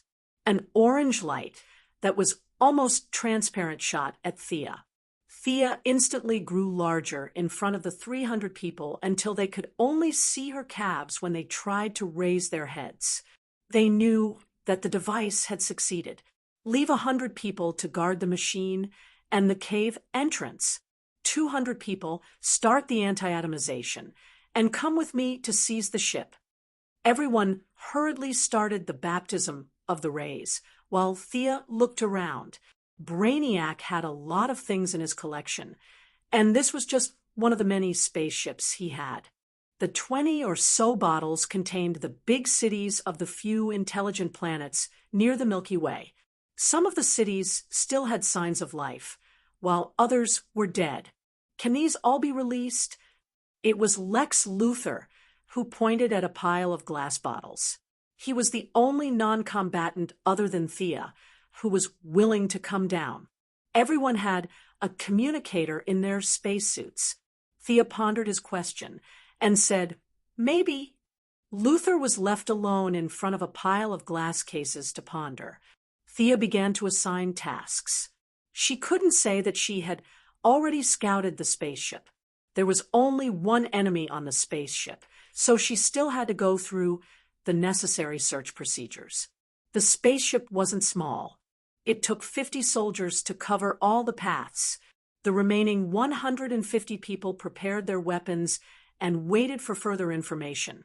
The gravity in the spaceship was lower than on Earth, but it wasn't a vacuum environment. Everyone could enter the battle after getting used to it. "Commander, I saw a green crawler robot at the K2 entrance. This thing can move. It seems to be an enemy." These passages were named by Thea.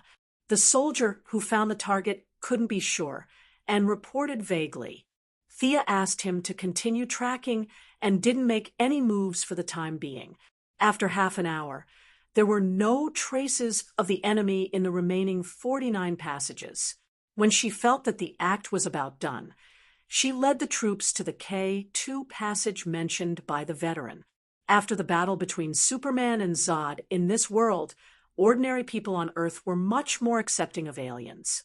However, they were still shocked when they saw the owner of the spaceship for the first time.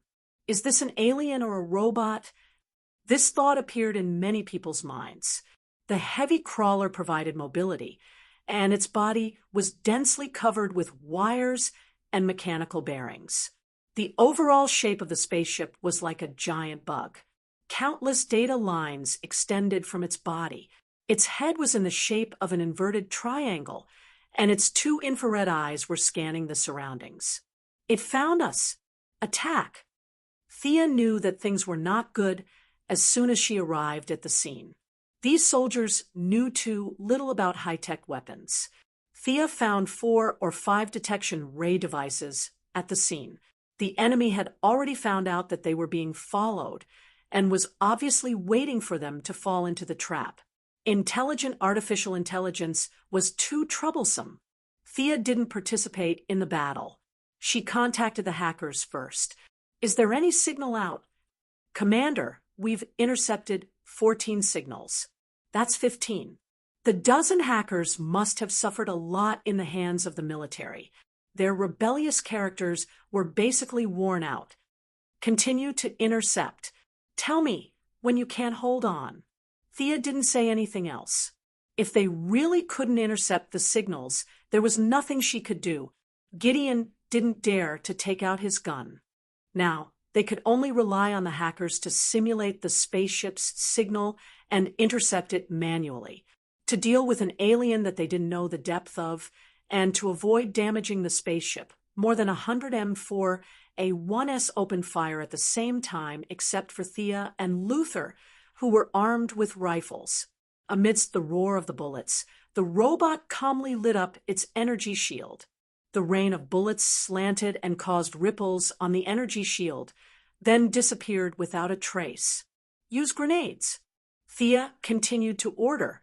More than a dozen soldiers with grenade launchers aimed at the target at the same time and pulled the trigger. The rifle grenade with a tail flame hit the robot's energy shield. The power of the explosion caused a large amount of electric sparks to surround the robot. It was obvious that the robot's energy shield had a hard time withstanding these attacks. Pa.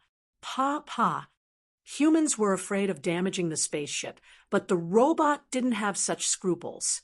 Flames flashed under its tracks, and 4 rockets were fired rapidly. The target was the crowd. At the same time, its mechanical arms changed rapidly. In a dazzling movement, 2 mechanical arms turned into gun barrels as thick as a child's arm. 2 ghostly blue lasers shot out from them. "Digger, use the freeze gun." The freeze gun was very troublesome to make. Thea only made 3 of them. Moira and Felicity, who didn't have much attack power, each had 1. The black man, who was her bodyguard, also took 1. As long as it wasn't used often, the radiation wouldn't be too high. The black man was very excited to be back on the battlefield. He was full of a sense of mission. His tall body rolled forward and sideways, gradually approaching the robot. When the soldiers on the other side attracted the robot's attention, they jumped out and pulled the trigger of the freeze gun to the end. They aimed at the front and fired. Chapter 395. The robot was extremely sensitive to energy. It immediately determined that Digger was the biggest threat to it. The muzzle aimed at the soldiers quickly turned. Unfortunately, it was still a step too late. A large amount of frozen gas was aimed at the ground under its tracks. Its body could be protected by the energy shield, but the ground under its tracks could not be protected. The absolute zero air froze the area a few meters below its body. Attack! Continue to fire. Its energy shield won't last long. Thea gave the black man a thumbs up for his battle wisdom. The robot had lost its mobility and was now a target. There were more than 100 people, and they could easily kill it. As if he did not want her people to be in the limelight, Luther winked at the secretary, who followed him out. The secretary took out a lot of parts from the huge backpack behind her. Her movements were extremely fast. Dozens of parts were deftly assembled by her hands. In less than 30 seconds, a strange-looking gun was formed. The secretary picked up the black gun with force, and the 2 parallel rails flashed with dazzling electric light. Electromagnetic gun? Electromagnetic gun?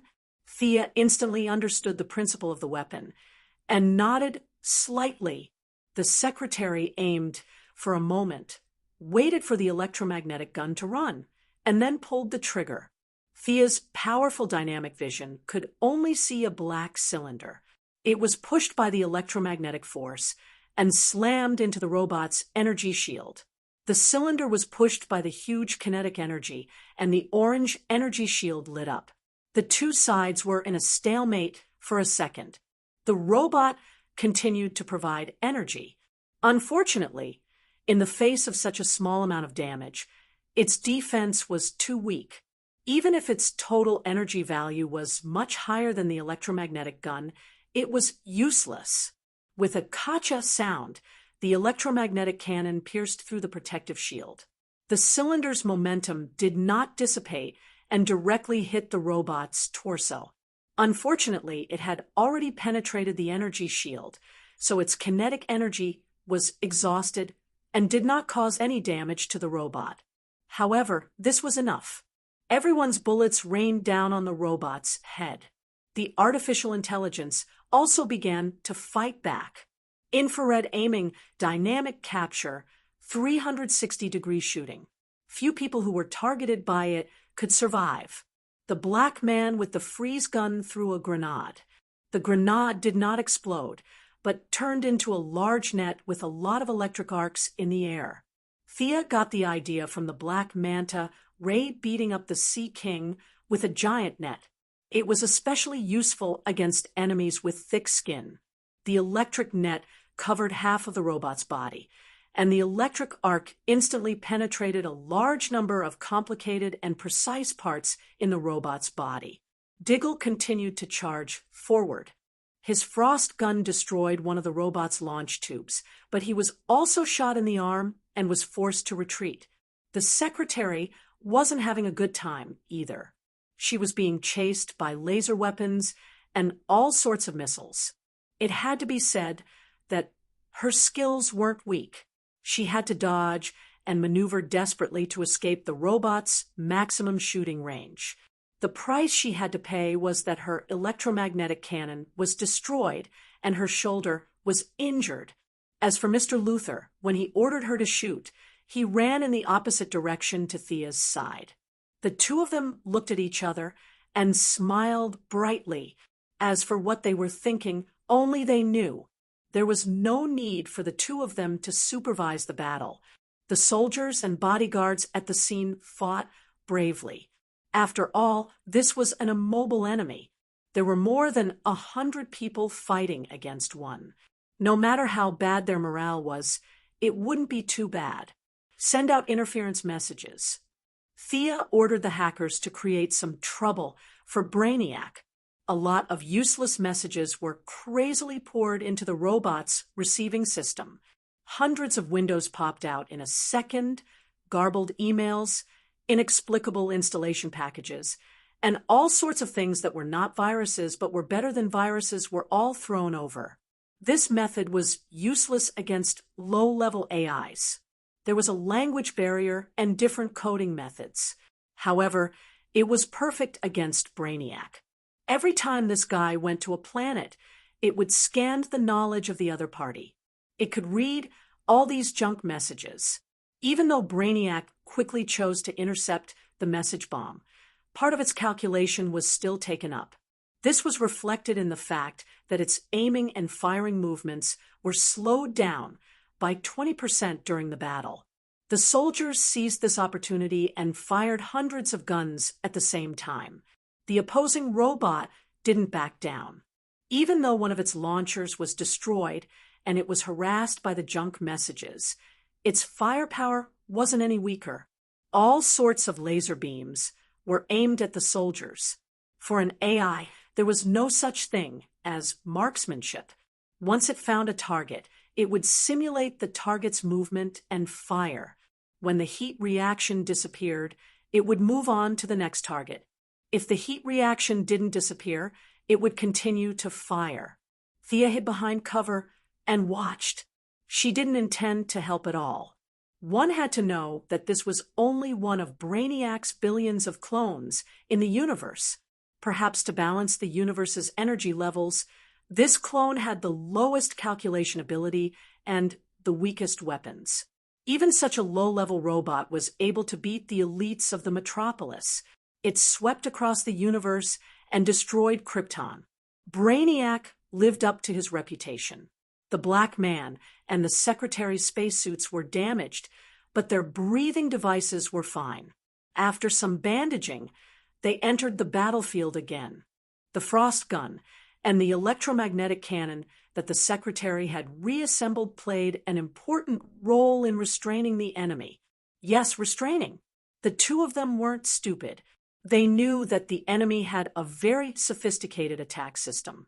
The advanced weapons in their hands attracted a lot of attention, so they didn't dare to stand out too much. The Black Man and the Secretary cooperated a few times and had a tacit understanding with each other. The two of them made full use of the robot's energy detection system. One of them attacked from the south and the other from the north. One of them attacked from the south, while the other attacked from the opposite direction. The robot's weapon spun 360 degrees twice, but it still couldn't determine which one was more threatening. This rare opening was seized by the soldiers, and a rain of bullets rained down on them. The grenade launchers did not stop firing either. Incendiary bombs, armor-piercing bombs, and sulfuric acid bombs were all fired regardless of whether their attributes were right or not. The robot was really good. Faced with a barrage of attacks, it calmly responded. It took the bullets head-on and activated part of the energy shield selectively. However, there were too many people attacking it. Its body was riddled with holes. The AI inside the robot started to calculate crazily. It abandoned the damaged parts and replaced them with new ones. The weapon system and defense system were reassembled, and the robot was reassembled in the rain of bullets. Unfortunately, a good tiger couldn't withstand a pack of wolves. Every time it was reassembled, its body shrank by a third. Its original 5-meter-tall body quickly shrank to 3 meters, 2 meters, 1 meter. Finally, after 9 minutes of exchanging fire, the robot's mechanical tentacles were all broken. The inverted triangle's head was finally blasted in half by a grenade. The orange electronic eyes flickered twice before finally extinguishing. Thea's side lost more than 30 soldiers. Only a few were injured. The enemy's attacks were too lethal and too fast. Other than a few good fighters, most people were dead if they were targeted. The battle was over, but no one dared to show up for a while. No one knew if the robot was dead or not. Chapter 396. The scene was stagnant for a full minute before a few brave soldiers walked over and searched among the wreckage of the robots to see if there were any spoils of war. "Miss Quinn, don't you want to go take a look?" Luther asked Thea, who was far away from the battlefield. "After you, Mr. Luther." Thea wouldn't go over. She could tell if someone was dead or alive, but without Gideon's scan, she couldn't be sure if they were still alive. Thea couldn't go over, but she could command the others. Abby cut the red line on the wreckage that looks like an arm. "Joe, do you see the metal box in your left hand? It's probably an energy block with a weak yellow light. Take that off. Pearl, that thing at your feet is dangerous. Kick it away." With her rich knowledge of mechanical engineering, Sia pretended to command the group of people to dismantle the wreckage from afar with a pair of binoculars. No one objected. In their eyes, Thea was a typical scientist. It was normal for her to command from afar. They didn't know that Thea, a scientist, could kill hundreds of these robots in seconds. In the eyes of the soldiers, Sia was a beautiful woman, a rich woman, a scientist, and a leader. With so many halos around her, they didn't expect her to have much combat power. It was already very precious that she could go through fire and water with them. Everyone was under her command, and no one complained. Weapons system, communication system, energy, supply. These should be enough, right? What do you think, Mr. Luther? Thea commanded with her binoculars. The robots on the ground were dismantled even more. She muttered a few words in a low voice before turning around to ask Luther. Now that everyone was in the same boat, Luther naturally wouldn't oppose her. He observed carefully and gave a few suggestions. Thea accepted all of them. She and Luther were now the kind of robots that could assemble. They couldn't assemble, but they could dismantle. It was still very easy. The principles of science were basically the same. No matter how amazing Brainiac was, he didn't have the love power generation technology. Now that the only enemy had been dealt with, everyone searched the spaceship twice. After confirming that there were no more enemies, they returned to the collection room and selected another 300 or so people. General Leon wanted to stabilize the situation in the city, so he gave the opportunity to his daughter to recover. Because of the one-day trip on the Kryptonian spaceship in the original timeline, it was messed up by Thea in this timeline. Now that she was in an alien spaceship, it could be said that this was Louise Leon's first contact with an alien civilization. She was extremely curious as she touched and looked around. 70% of the politicians had returned to normal. They rejoiced with each other and swore to themselves that they would never come to the metropolis to participate in the damned anti-Superman convention again. More than 10 scientists were also pulled out. This was their first time coming into contact with an extraterrestrial civilization, and they were extremely excited.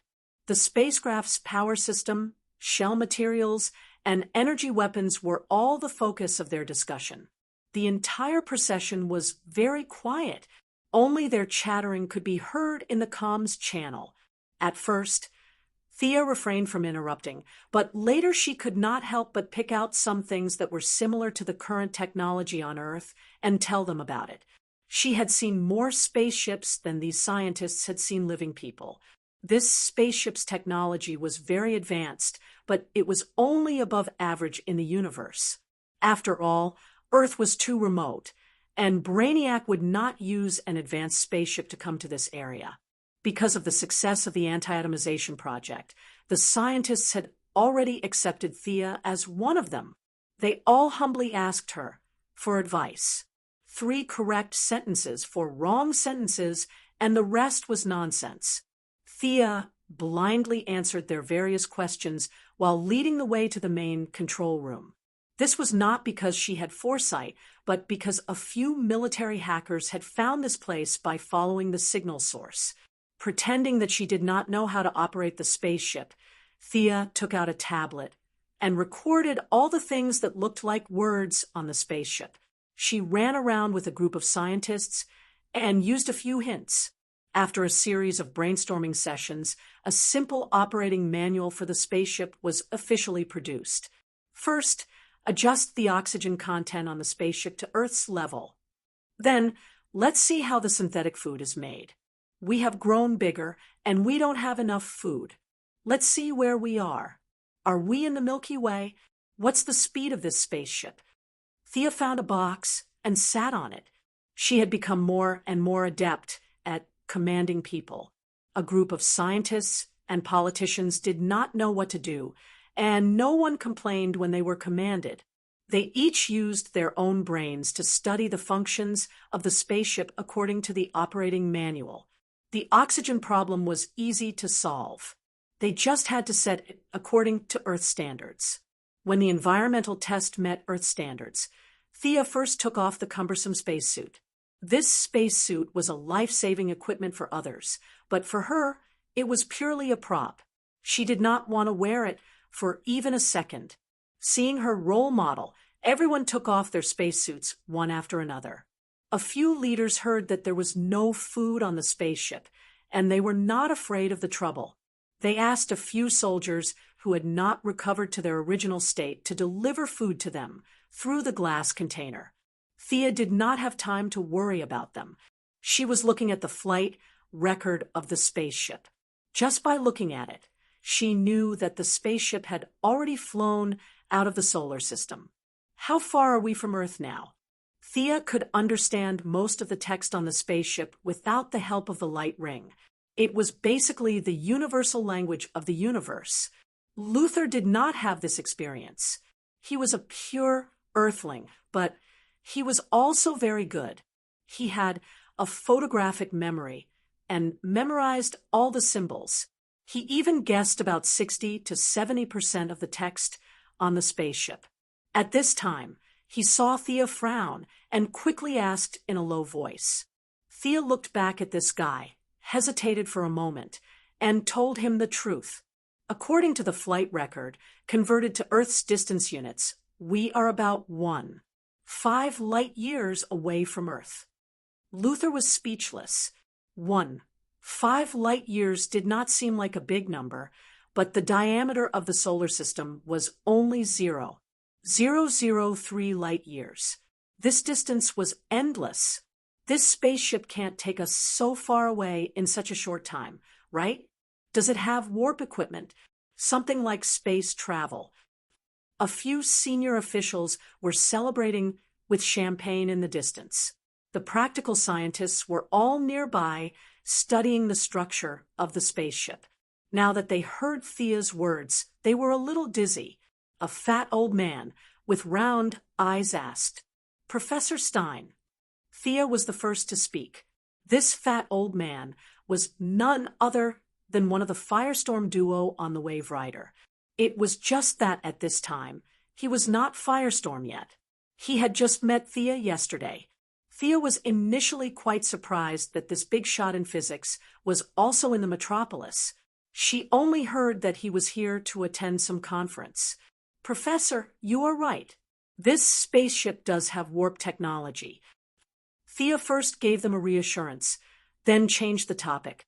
But during warp, the spaceship designer designed it according to the body of a robot.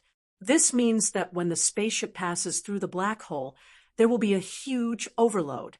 According to the strength of the human body, we won't be able to withstand it.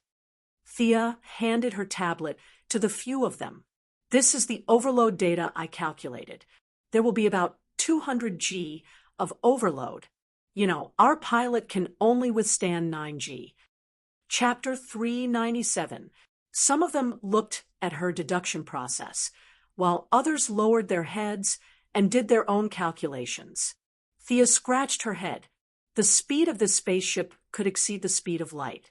Ignoring the energy consumption, it would take at least a year to fly back. The tens of millions of people in the glass dome could not wait for a year, and the spaceship could not fit 10 million people. The only plan now was to warp back to the solar system. However, only Thea could adapt to the powerful overload. Showing such a strong physique in public would inevitably expose her ability, which was not in line with her plan. What should she do? Thea was also in deep thought with a large group of scientists. The difference was that while the scientists were thinking about how to get home, Thea was thinking about how to continue the show. After thinking about it, she decided not to expose herself first. She contacted the nearby Green Lantern, Hal Jordan, and asked him to help send the spaceship back to the solar system. Just as she was about to put it into action, she heard the little troublemaker Louise Lane shouting, "Superman is here! Superman is here!"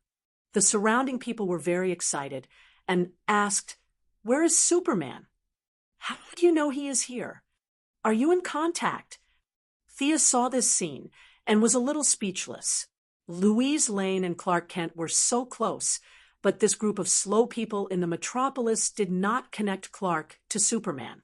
She really did not know what to say. However, it was a good thing that Superman was here. At least she did not have to waste a favor. Opening the Eye of Horus, Sia looked out of the spaceship and saw Clark, who was wearing a blue shirt and a red cloak. His eyebrows were furrowed, and his lips were pursed tightly. It could be seen that this old man had run away in order to save his wife. "Clark, it's Thea. The spaceship is under control. You can come in from the rear entrance of the spaceship." Thea originally wanted to discuss the plan outside, but found that Superman was no different from Batman. He could not communicate telepathically, so she could only let him in. "Superman is here." Superman is here to save us. We're saved. When the people in the spaceship saw Superman enter, they were all excited. This made Thea a little depressed. After all, the people present were not ordinary people. Most of them were government military personnel. 60% of them were people who usually peed their pants when they heard Superman's name. Now that they were so supportive of Superman, it could only be said that Superman's reputation had been maxed out. You're unhappy too, aren't you? Only Lex Luthor would speak in such an eccentric manner. According to his heart, he would rather fly back to Earth directly than accept Superman's help. He, who was originally unhappy, noticed a trace of unhappiness on Thea's face. This kind of expression had appeared on his face many times over the past year. It was the kind of expression that would appear on Superman's face even after working hard for half a day. He, who was in the same boat, felt much better now. Luthor used his chin to point at Superman, who was surrounded by people. A perfect alien with a godlike character. People only worship strength and ignore wisdom and knowledge. Thea did not comment. She pretended not to know him and introduced the situation to Superman. Superman completely understood why she hid her true identity. In his opinion, Earth heroes like Thea and Batman did the same. They usually used one identity and another during battle. It was not a big problem. After listening to Thea's explanation, Superman said without hesitation, "I'll push the spaceship away." "Can you do it?" Thea secretly asked him telepathically. Superman could not directly reply to her, so he just nodded slightly. Thea thought about it and could not think of a better way. At worst, she could use the light ring to replenish him with some yellow energy. After instructing Superman to prepare in space, Thea began to calibrate the position. Brainiac did not care about Earth at all. It did not keep Earth's coordinates in its spaceship. Thea had to calculate Earth's position. Brother Superman was similar to Diana in the original space-time. He clearly had the ability to travel through space, but he stayed on Earth for decades. Superman came so quickly this time because he relied on Louise Lane's locator to find her. Otherwise, he might not be able to find her even if he searched for her all over the universe. After calculating the position, the engine ignited and started. The spaceship emitted a huge tail flame and flew towards Earth at the speed of light. Superman waited for a while until the spaceship's speed reached its limit. Then he pushed the tail of the spaceship with both hands and relied on his flying ability to add a huge amount of thrust to the spaceship. 3 days later, when Thea announced that they were about to enter the solar system, everyone on the spaceship cheered. Few praised Thea, but many praised Superman. They did not know that if Thea had not sent a clone to recharge Superman with the light ring, Superman would have been dead from exhaustion. Superman did not enter the spaceship for 3 days because he wanted to help Thea cover up her secret. He did not want anyone to see his weak state. After entering the solar system, he returned to Earth directly. The few core members of the anti-Superman committee did not know the inside story. They were even more afraid of Superman, who had limitless stamina. "We will enter Earth's atmosphere in 3 minutes. Begin deceleration." Thea trained a group of scientists to be spaceship pilots. Several old men in their 50s and 60s were used to her command. They began to prepare for landing in a flurry. When they entered the solar system, the first person to contact Earth was Luthor.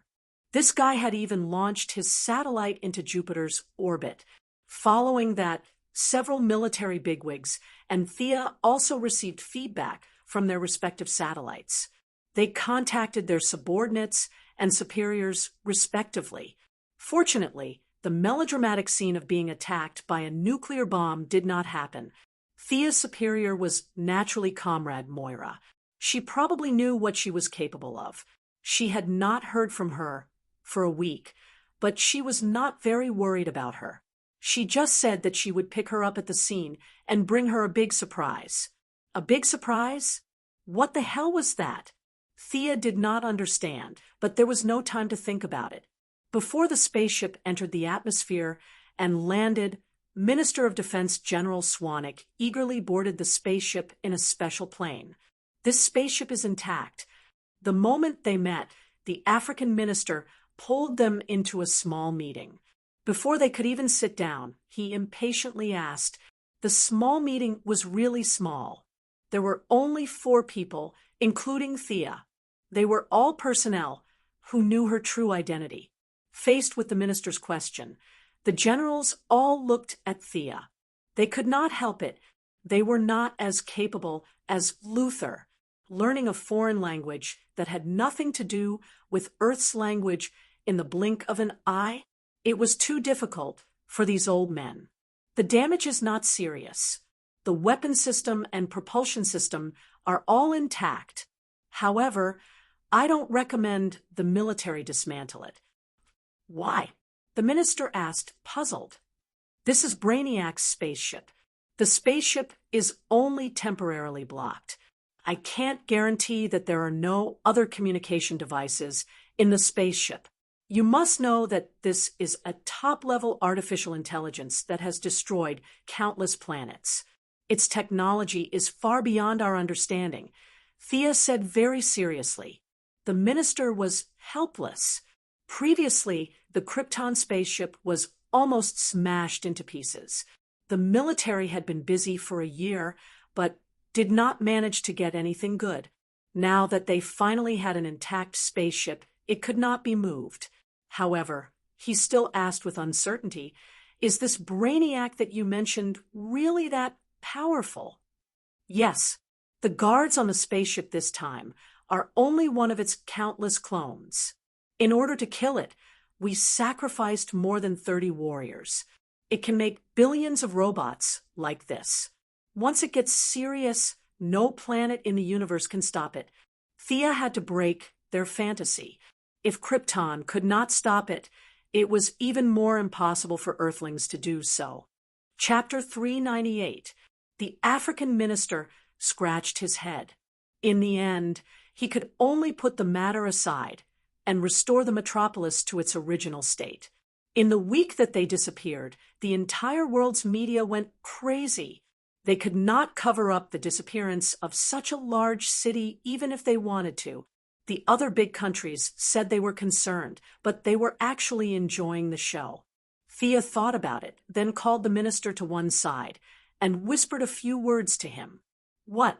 There are aliens in the spaceship? How many are there? General Swanwick was shocked. He was not happy at all as a minister. He spent his days wandering around the aliens.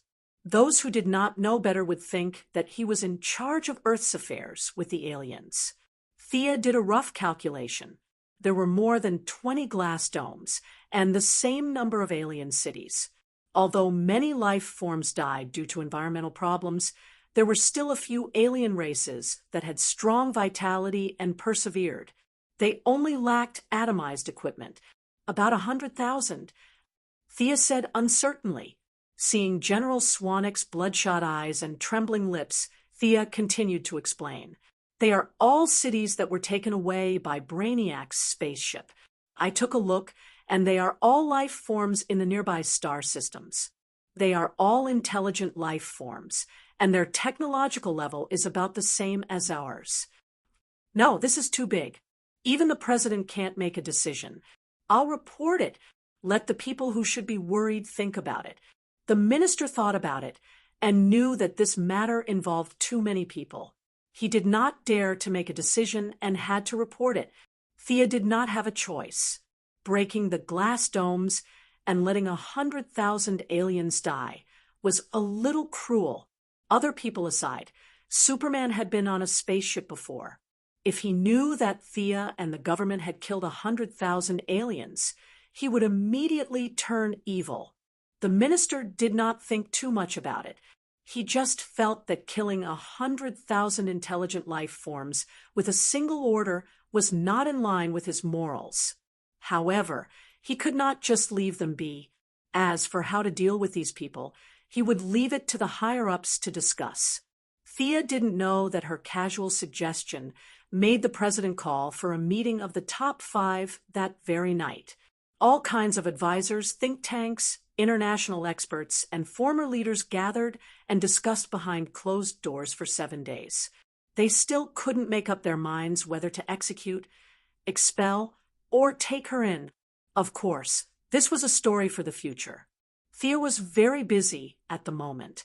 The AI could easily take away the city, and she wanted to put it back in its original state. This required a lot of calculations, including the city plan, spatial coordinates, and the angle of anti-atomization.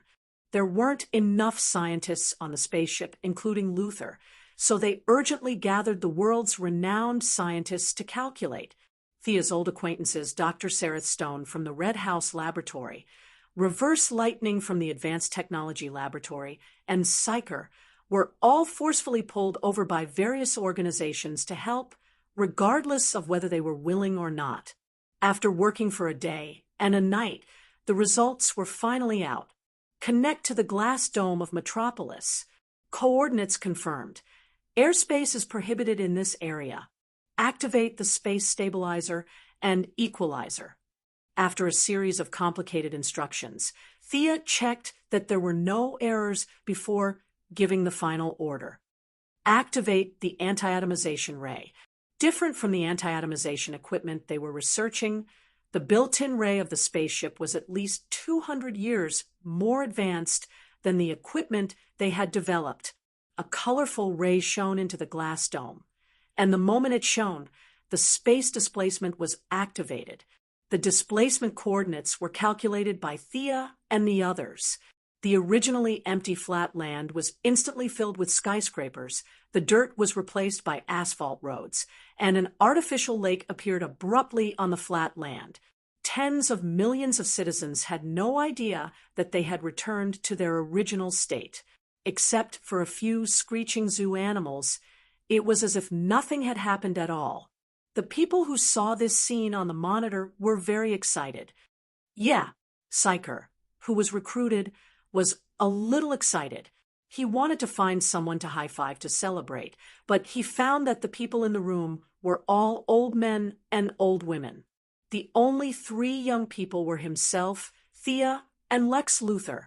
Luthor pulled a long face, as if everyone owed him money. Psyker did not dare to provoke him. He gently high-fived Thea to celebrate. The city had returned to its original state, but there were more or less some flaws. Thea at least saw that the city's sewer pipes were off by 5 meters, various oil and electricity transmission, and the suburban roads were a little off, but these were not things she should worry about. Let the metropolitan government deal with them. Thea, not long after they walked out of the spaceship, they saw Moira. The mother and daughter hugged each other warmly. Come and see who this is. Moira's face was full of smiles, and a young man walked out from behind her. Thea. The young man's temperament was calm, and his face was serious, but he still showed a heartfelt joy when he saw his family. Oliver. Thea was really surprised. This was not an act, this was a real surprise.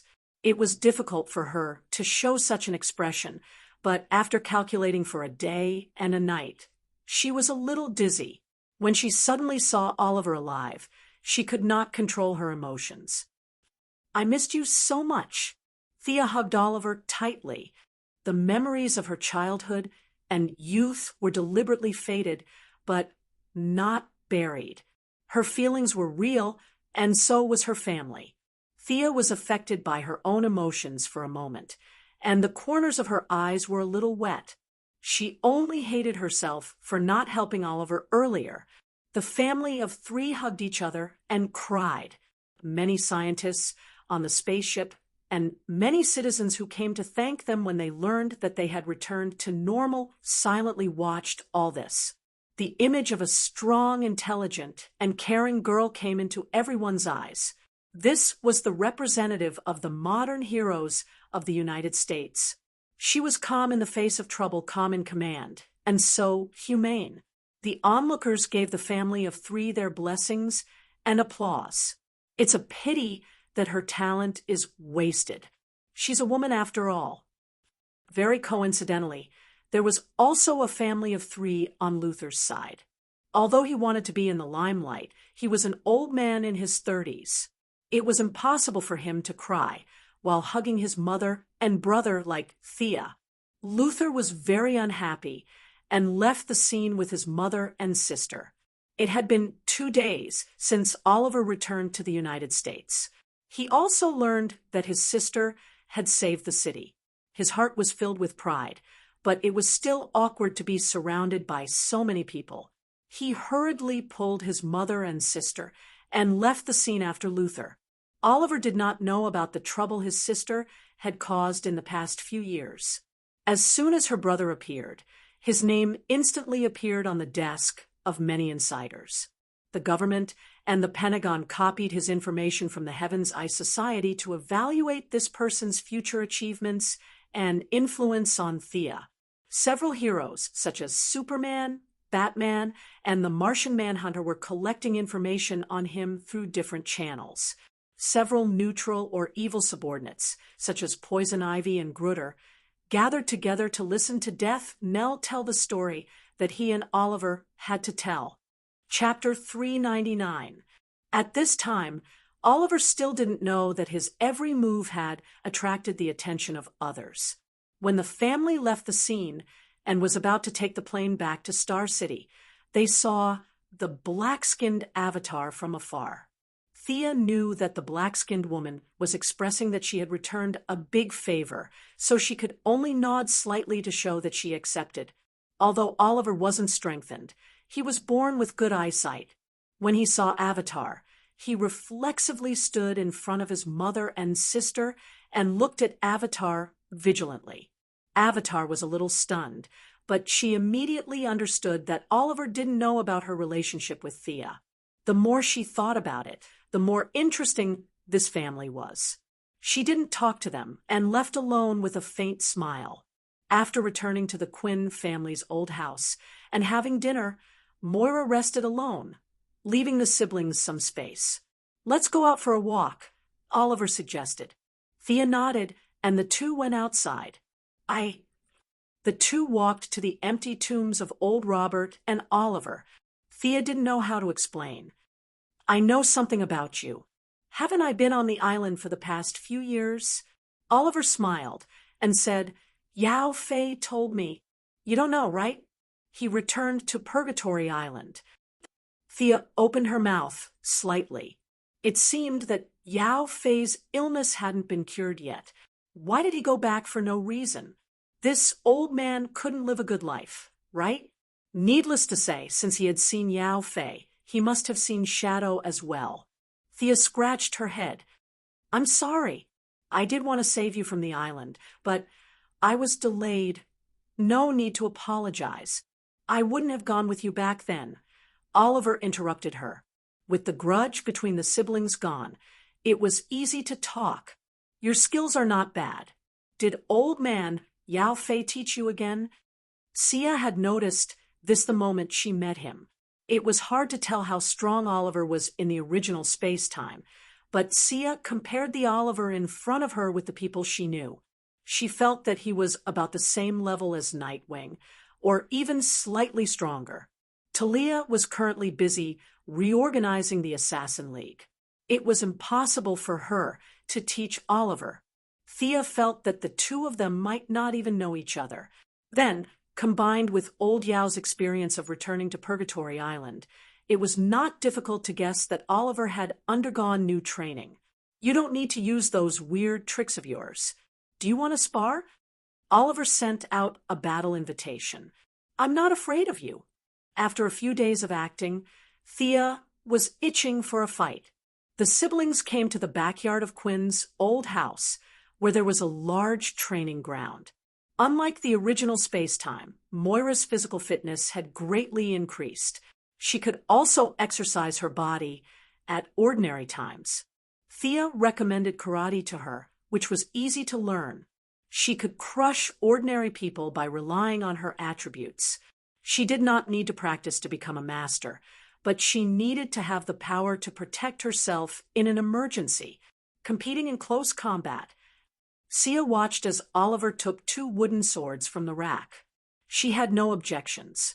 She coiled up her hair, rolled up her sleeves, kicked off her high heels, grabbed 2 wooden swords, suppressed her attributes to the level of ordinary people, and took a stance, waiting for Oliver to attack first. Oliver originally wanted to let his sister attack first, but when he saw her burst of momentum in an instant, he immediately changed his mind. Sharp, tough, and unrivaled could be used to describe Thea's momentum at this time.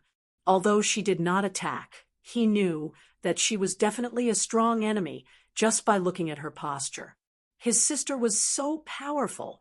The Thea in front of him was too different from the one in his memory. In the past few years, he had traveled extensively and seen a lot of people fighting, but Oliver had never seen anyone who could match Thea in terms of momentum. His competitive spirit rose, and he also became serious. Holding 2 swords in his hands, he cautiously observed, and then took the initiative to attack with his left hand and right hand. Use your full strength. Thea casually parried Oliver's blow, and her right hand mercilessly whipped his arm. Oliver's reaction was very fast. His feet moved quickly, and his body moved horizontally. He cleverly used the wooden sword in his left hand to block Thea's 2 swords at the same time, and his right hand swept across her abdomen. Thea stomped on the ground and jumped back a step. At the same time, her body turned lightly in the air, and her wrist slashed across Oliver's body. The brother and sister exchanged more than 10 moves with speed, and Thea was a little surprised to find that she did not have much of an advantage. Oliver's close combat was taught by Death Knell, but unlike Death Knell, who had a fierce fighting style, his personality was not so aggressive, and he was more inclined to defend and attack. While his defense was tight, his attacks were also very sharp. At this time, Oliver had not yet reached his peak, but he already had some of his own fighting style. It was not impossible for him to catch up to Batman in the future. Thea felt that her brother's attacks were not bad, but Oliver was shocked by her. That day on Purgatory Island, Thea had mostly used magic to deal with the 3 of them. Oliver really did not know that his sister was so skilled. At this time, Oliver had already surpassed Death Knell's old teaching and had his own understanding of fighting. But no matter how he changed his moves, he could not break through Thea's defense. Thea sensed Oliver's competitive spirit and secretly laughed. She did not want to beat her brother on the first day they met. After all, they grew up together, and their relationship was much deeper than Tommy's. In order to save Oliver's face, Thea secretly lowered her speed by 20%. At this time, Oliver was finally able to keep up with her attacks, and the 2 of them exchanged more than 10 moves before stopping. Thea finally confirmed her judgment. Oliver's close combat was similar to that of a Nightwing. Considering his outstanding talent for long-range attacks, he, with a bow and arrow in hand, was only second to Madame Shiva and Batman among ordinary people. He was slightly stronger than the Nightwing Talia. The siblings had no interest in continuing the fight, and strolled on the back mountain covered in leaves. What exactly is magic? You know, Constantine? Oliver deliberated for a moment, and asked a question that had puzzled him for a long time. Magic is an energy application that ancient humans summed up from the demon language and various otherworld creatures to find the truth of the world. Why? Did you meet Constantine? I don't know him, but I know that this person has a bad reputation and is not a good person. Thea was puzzled. Oliver should not know Constantine. Hearing his sister's evaluation of Constantine, Oliver thought of something and smiled bitterly. He is indeed a bastard. I met him on Purgatory Island. At that time, he was looking for a magic ball. Horace Magic Ball? Thea was shocked. Oliver nodded, as if that was the name. Thea's heart was in turmoil, and she did not say anything. She took the magic ball, traveled to 1918, and gave it to Madame Xanadu. Could it be that Madame Xanadu buried the magic ball on Purgatory Island after that, after circling around. The magic ball still ended up in Constantine's hands, and Zakon still knew Oliver. Fate's adventure was evident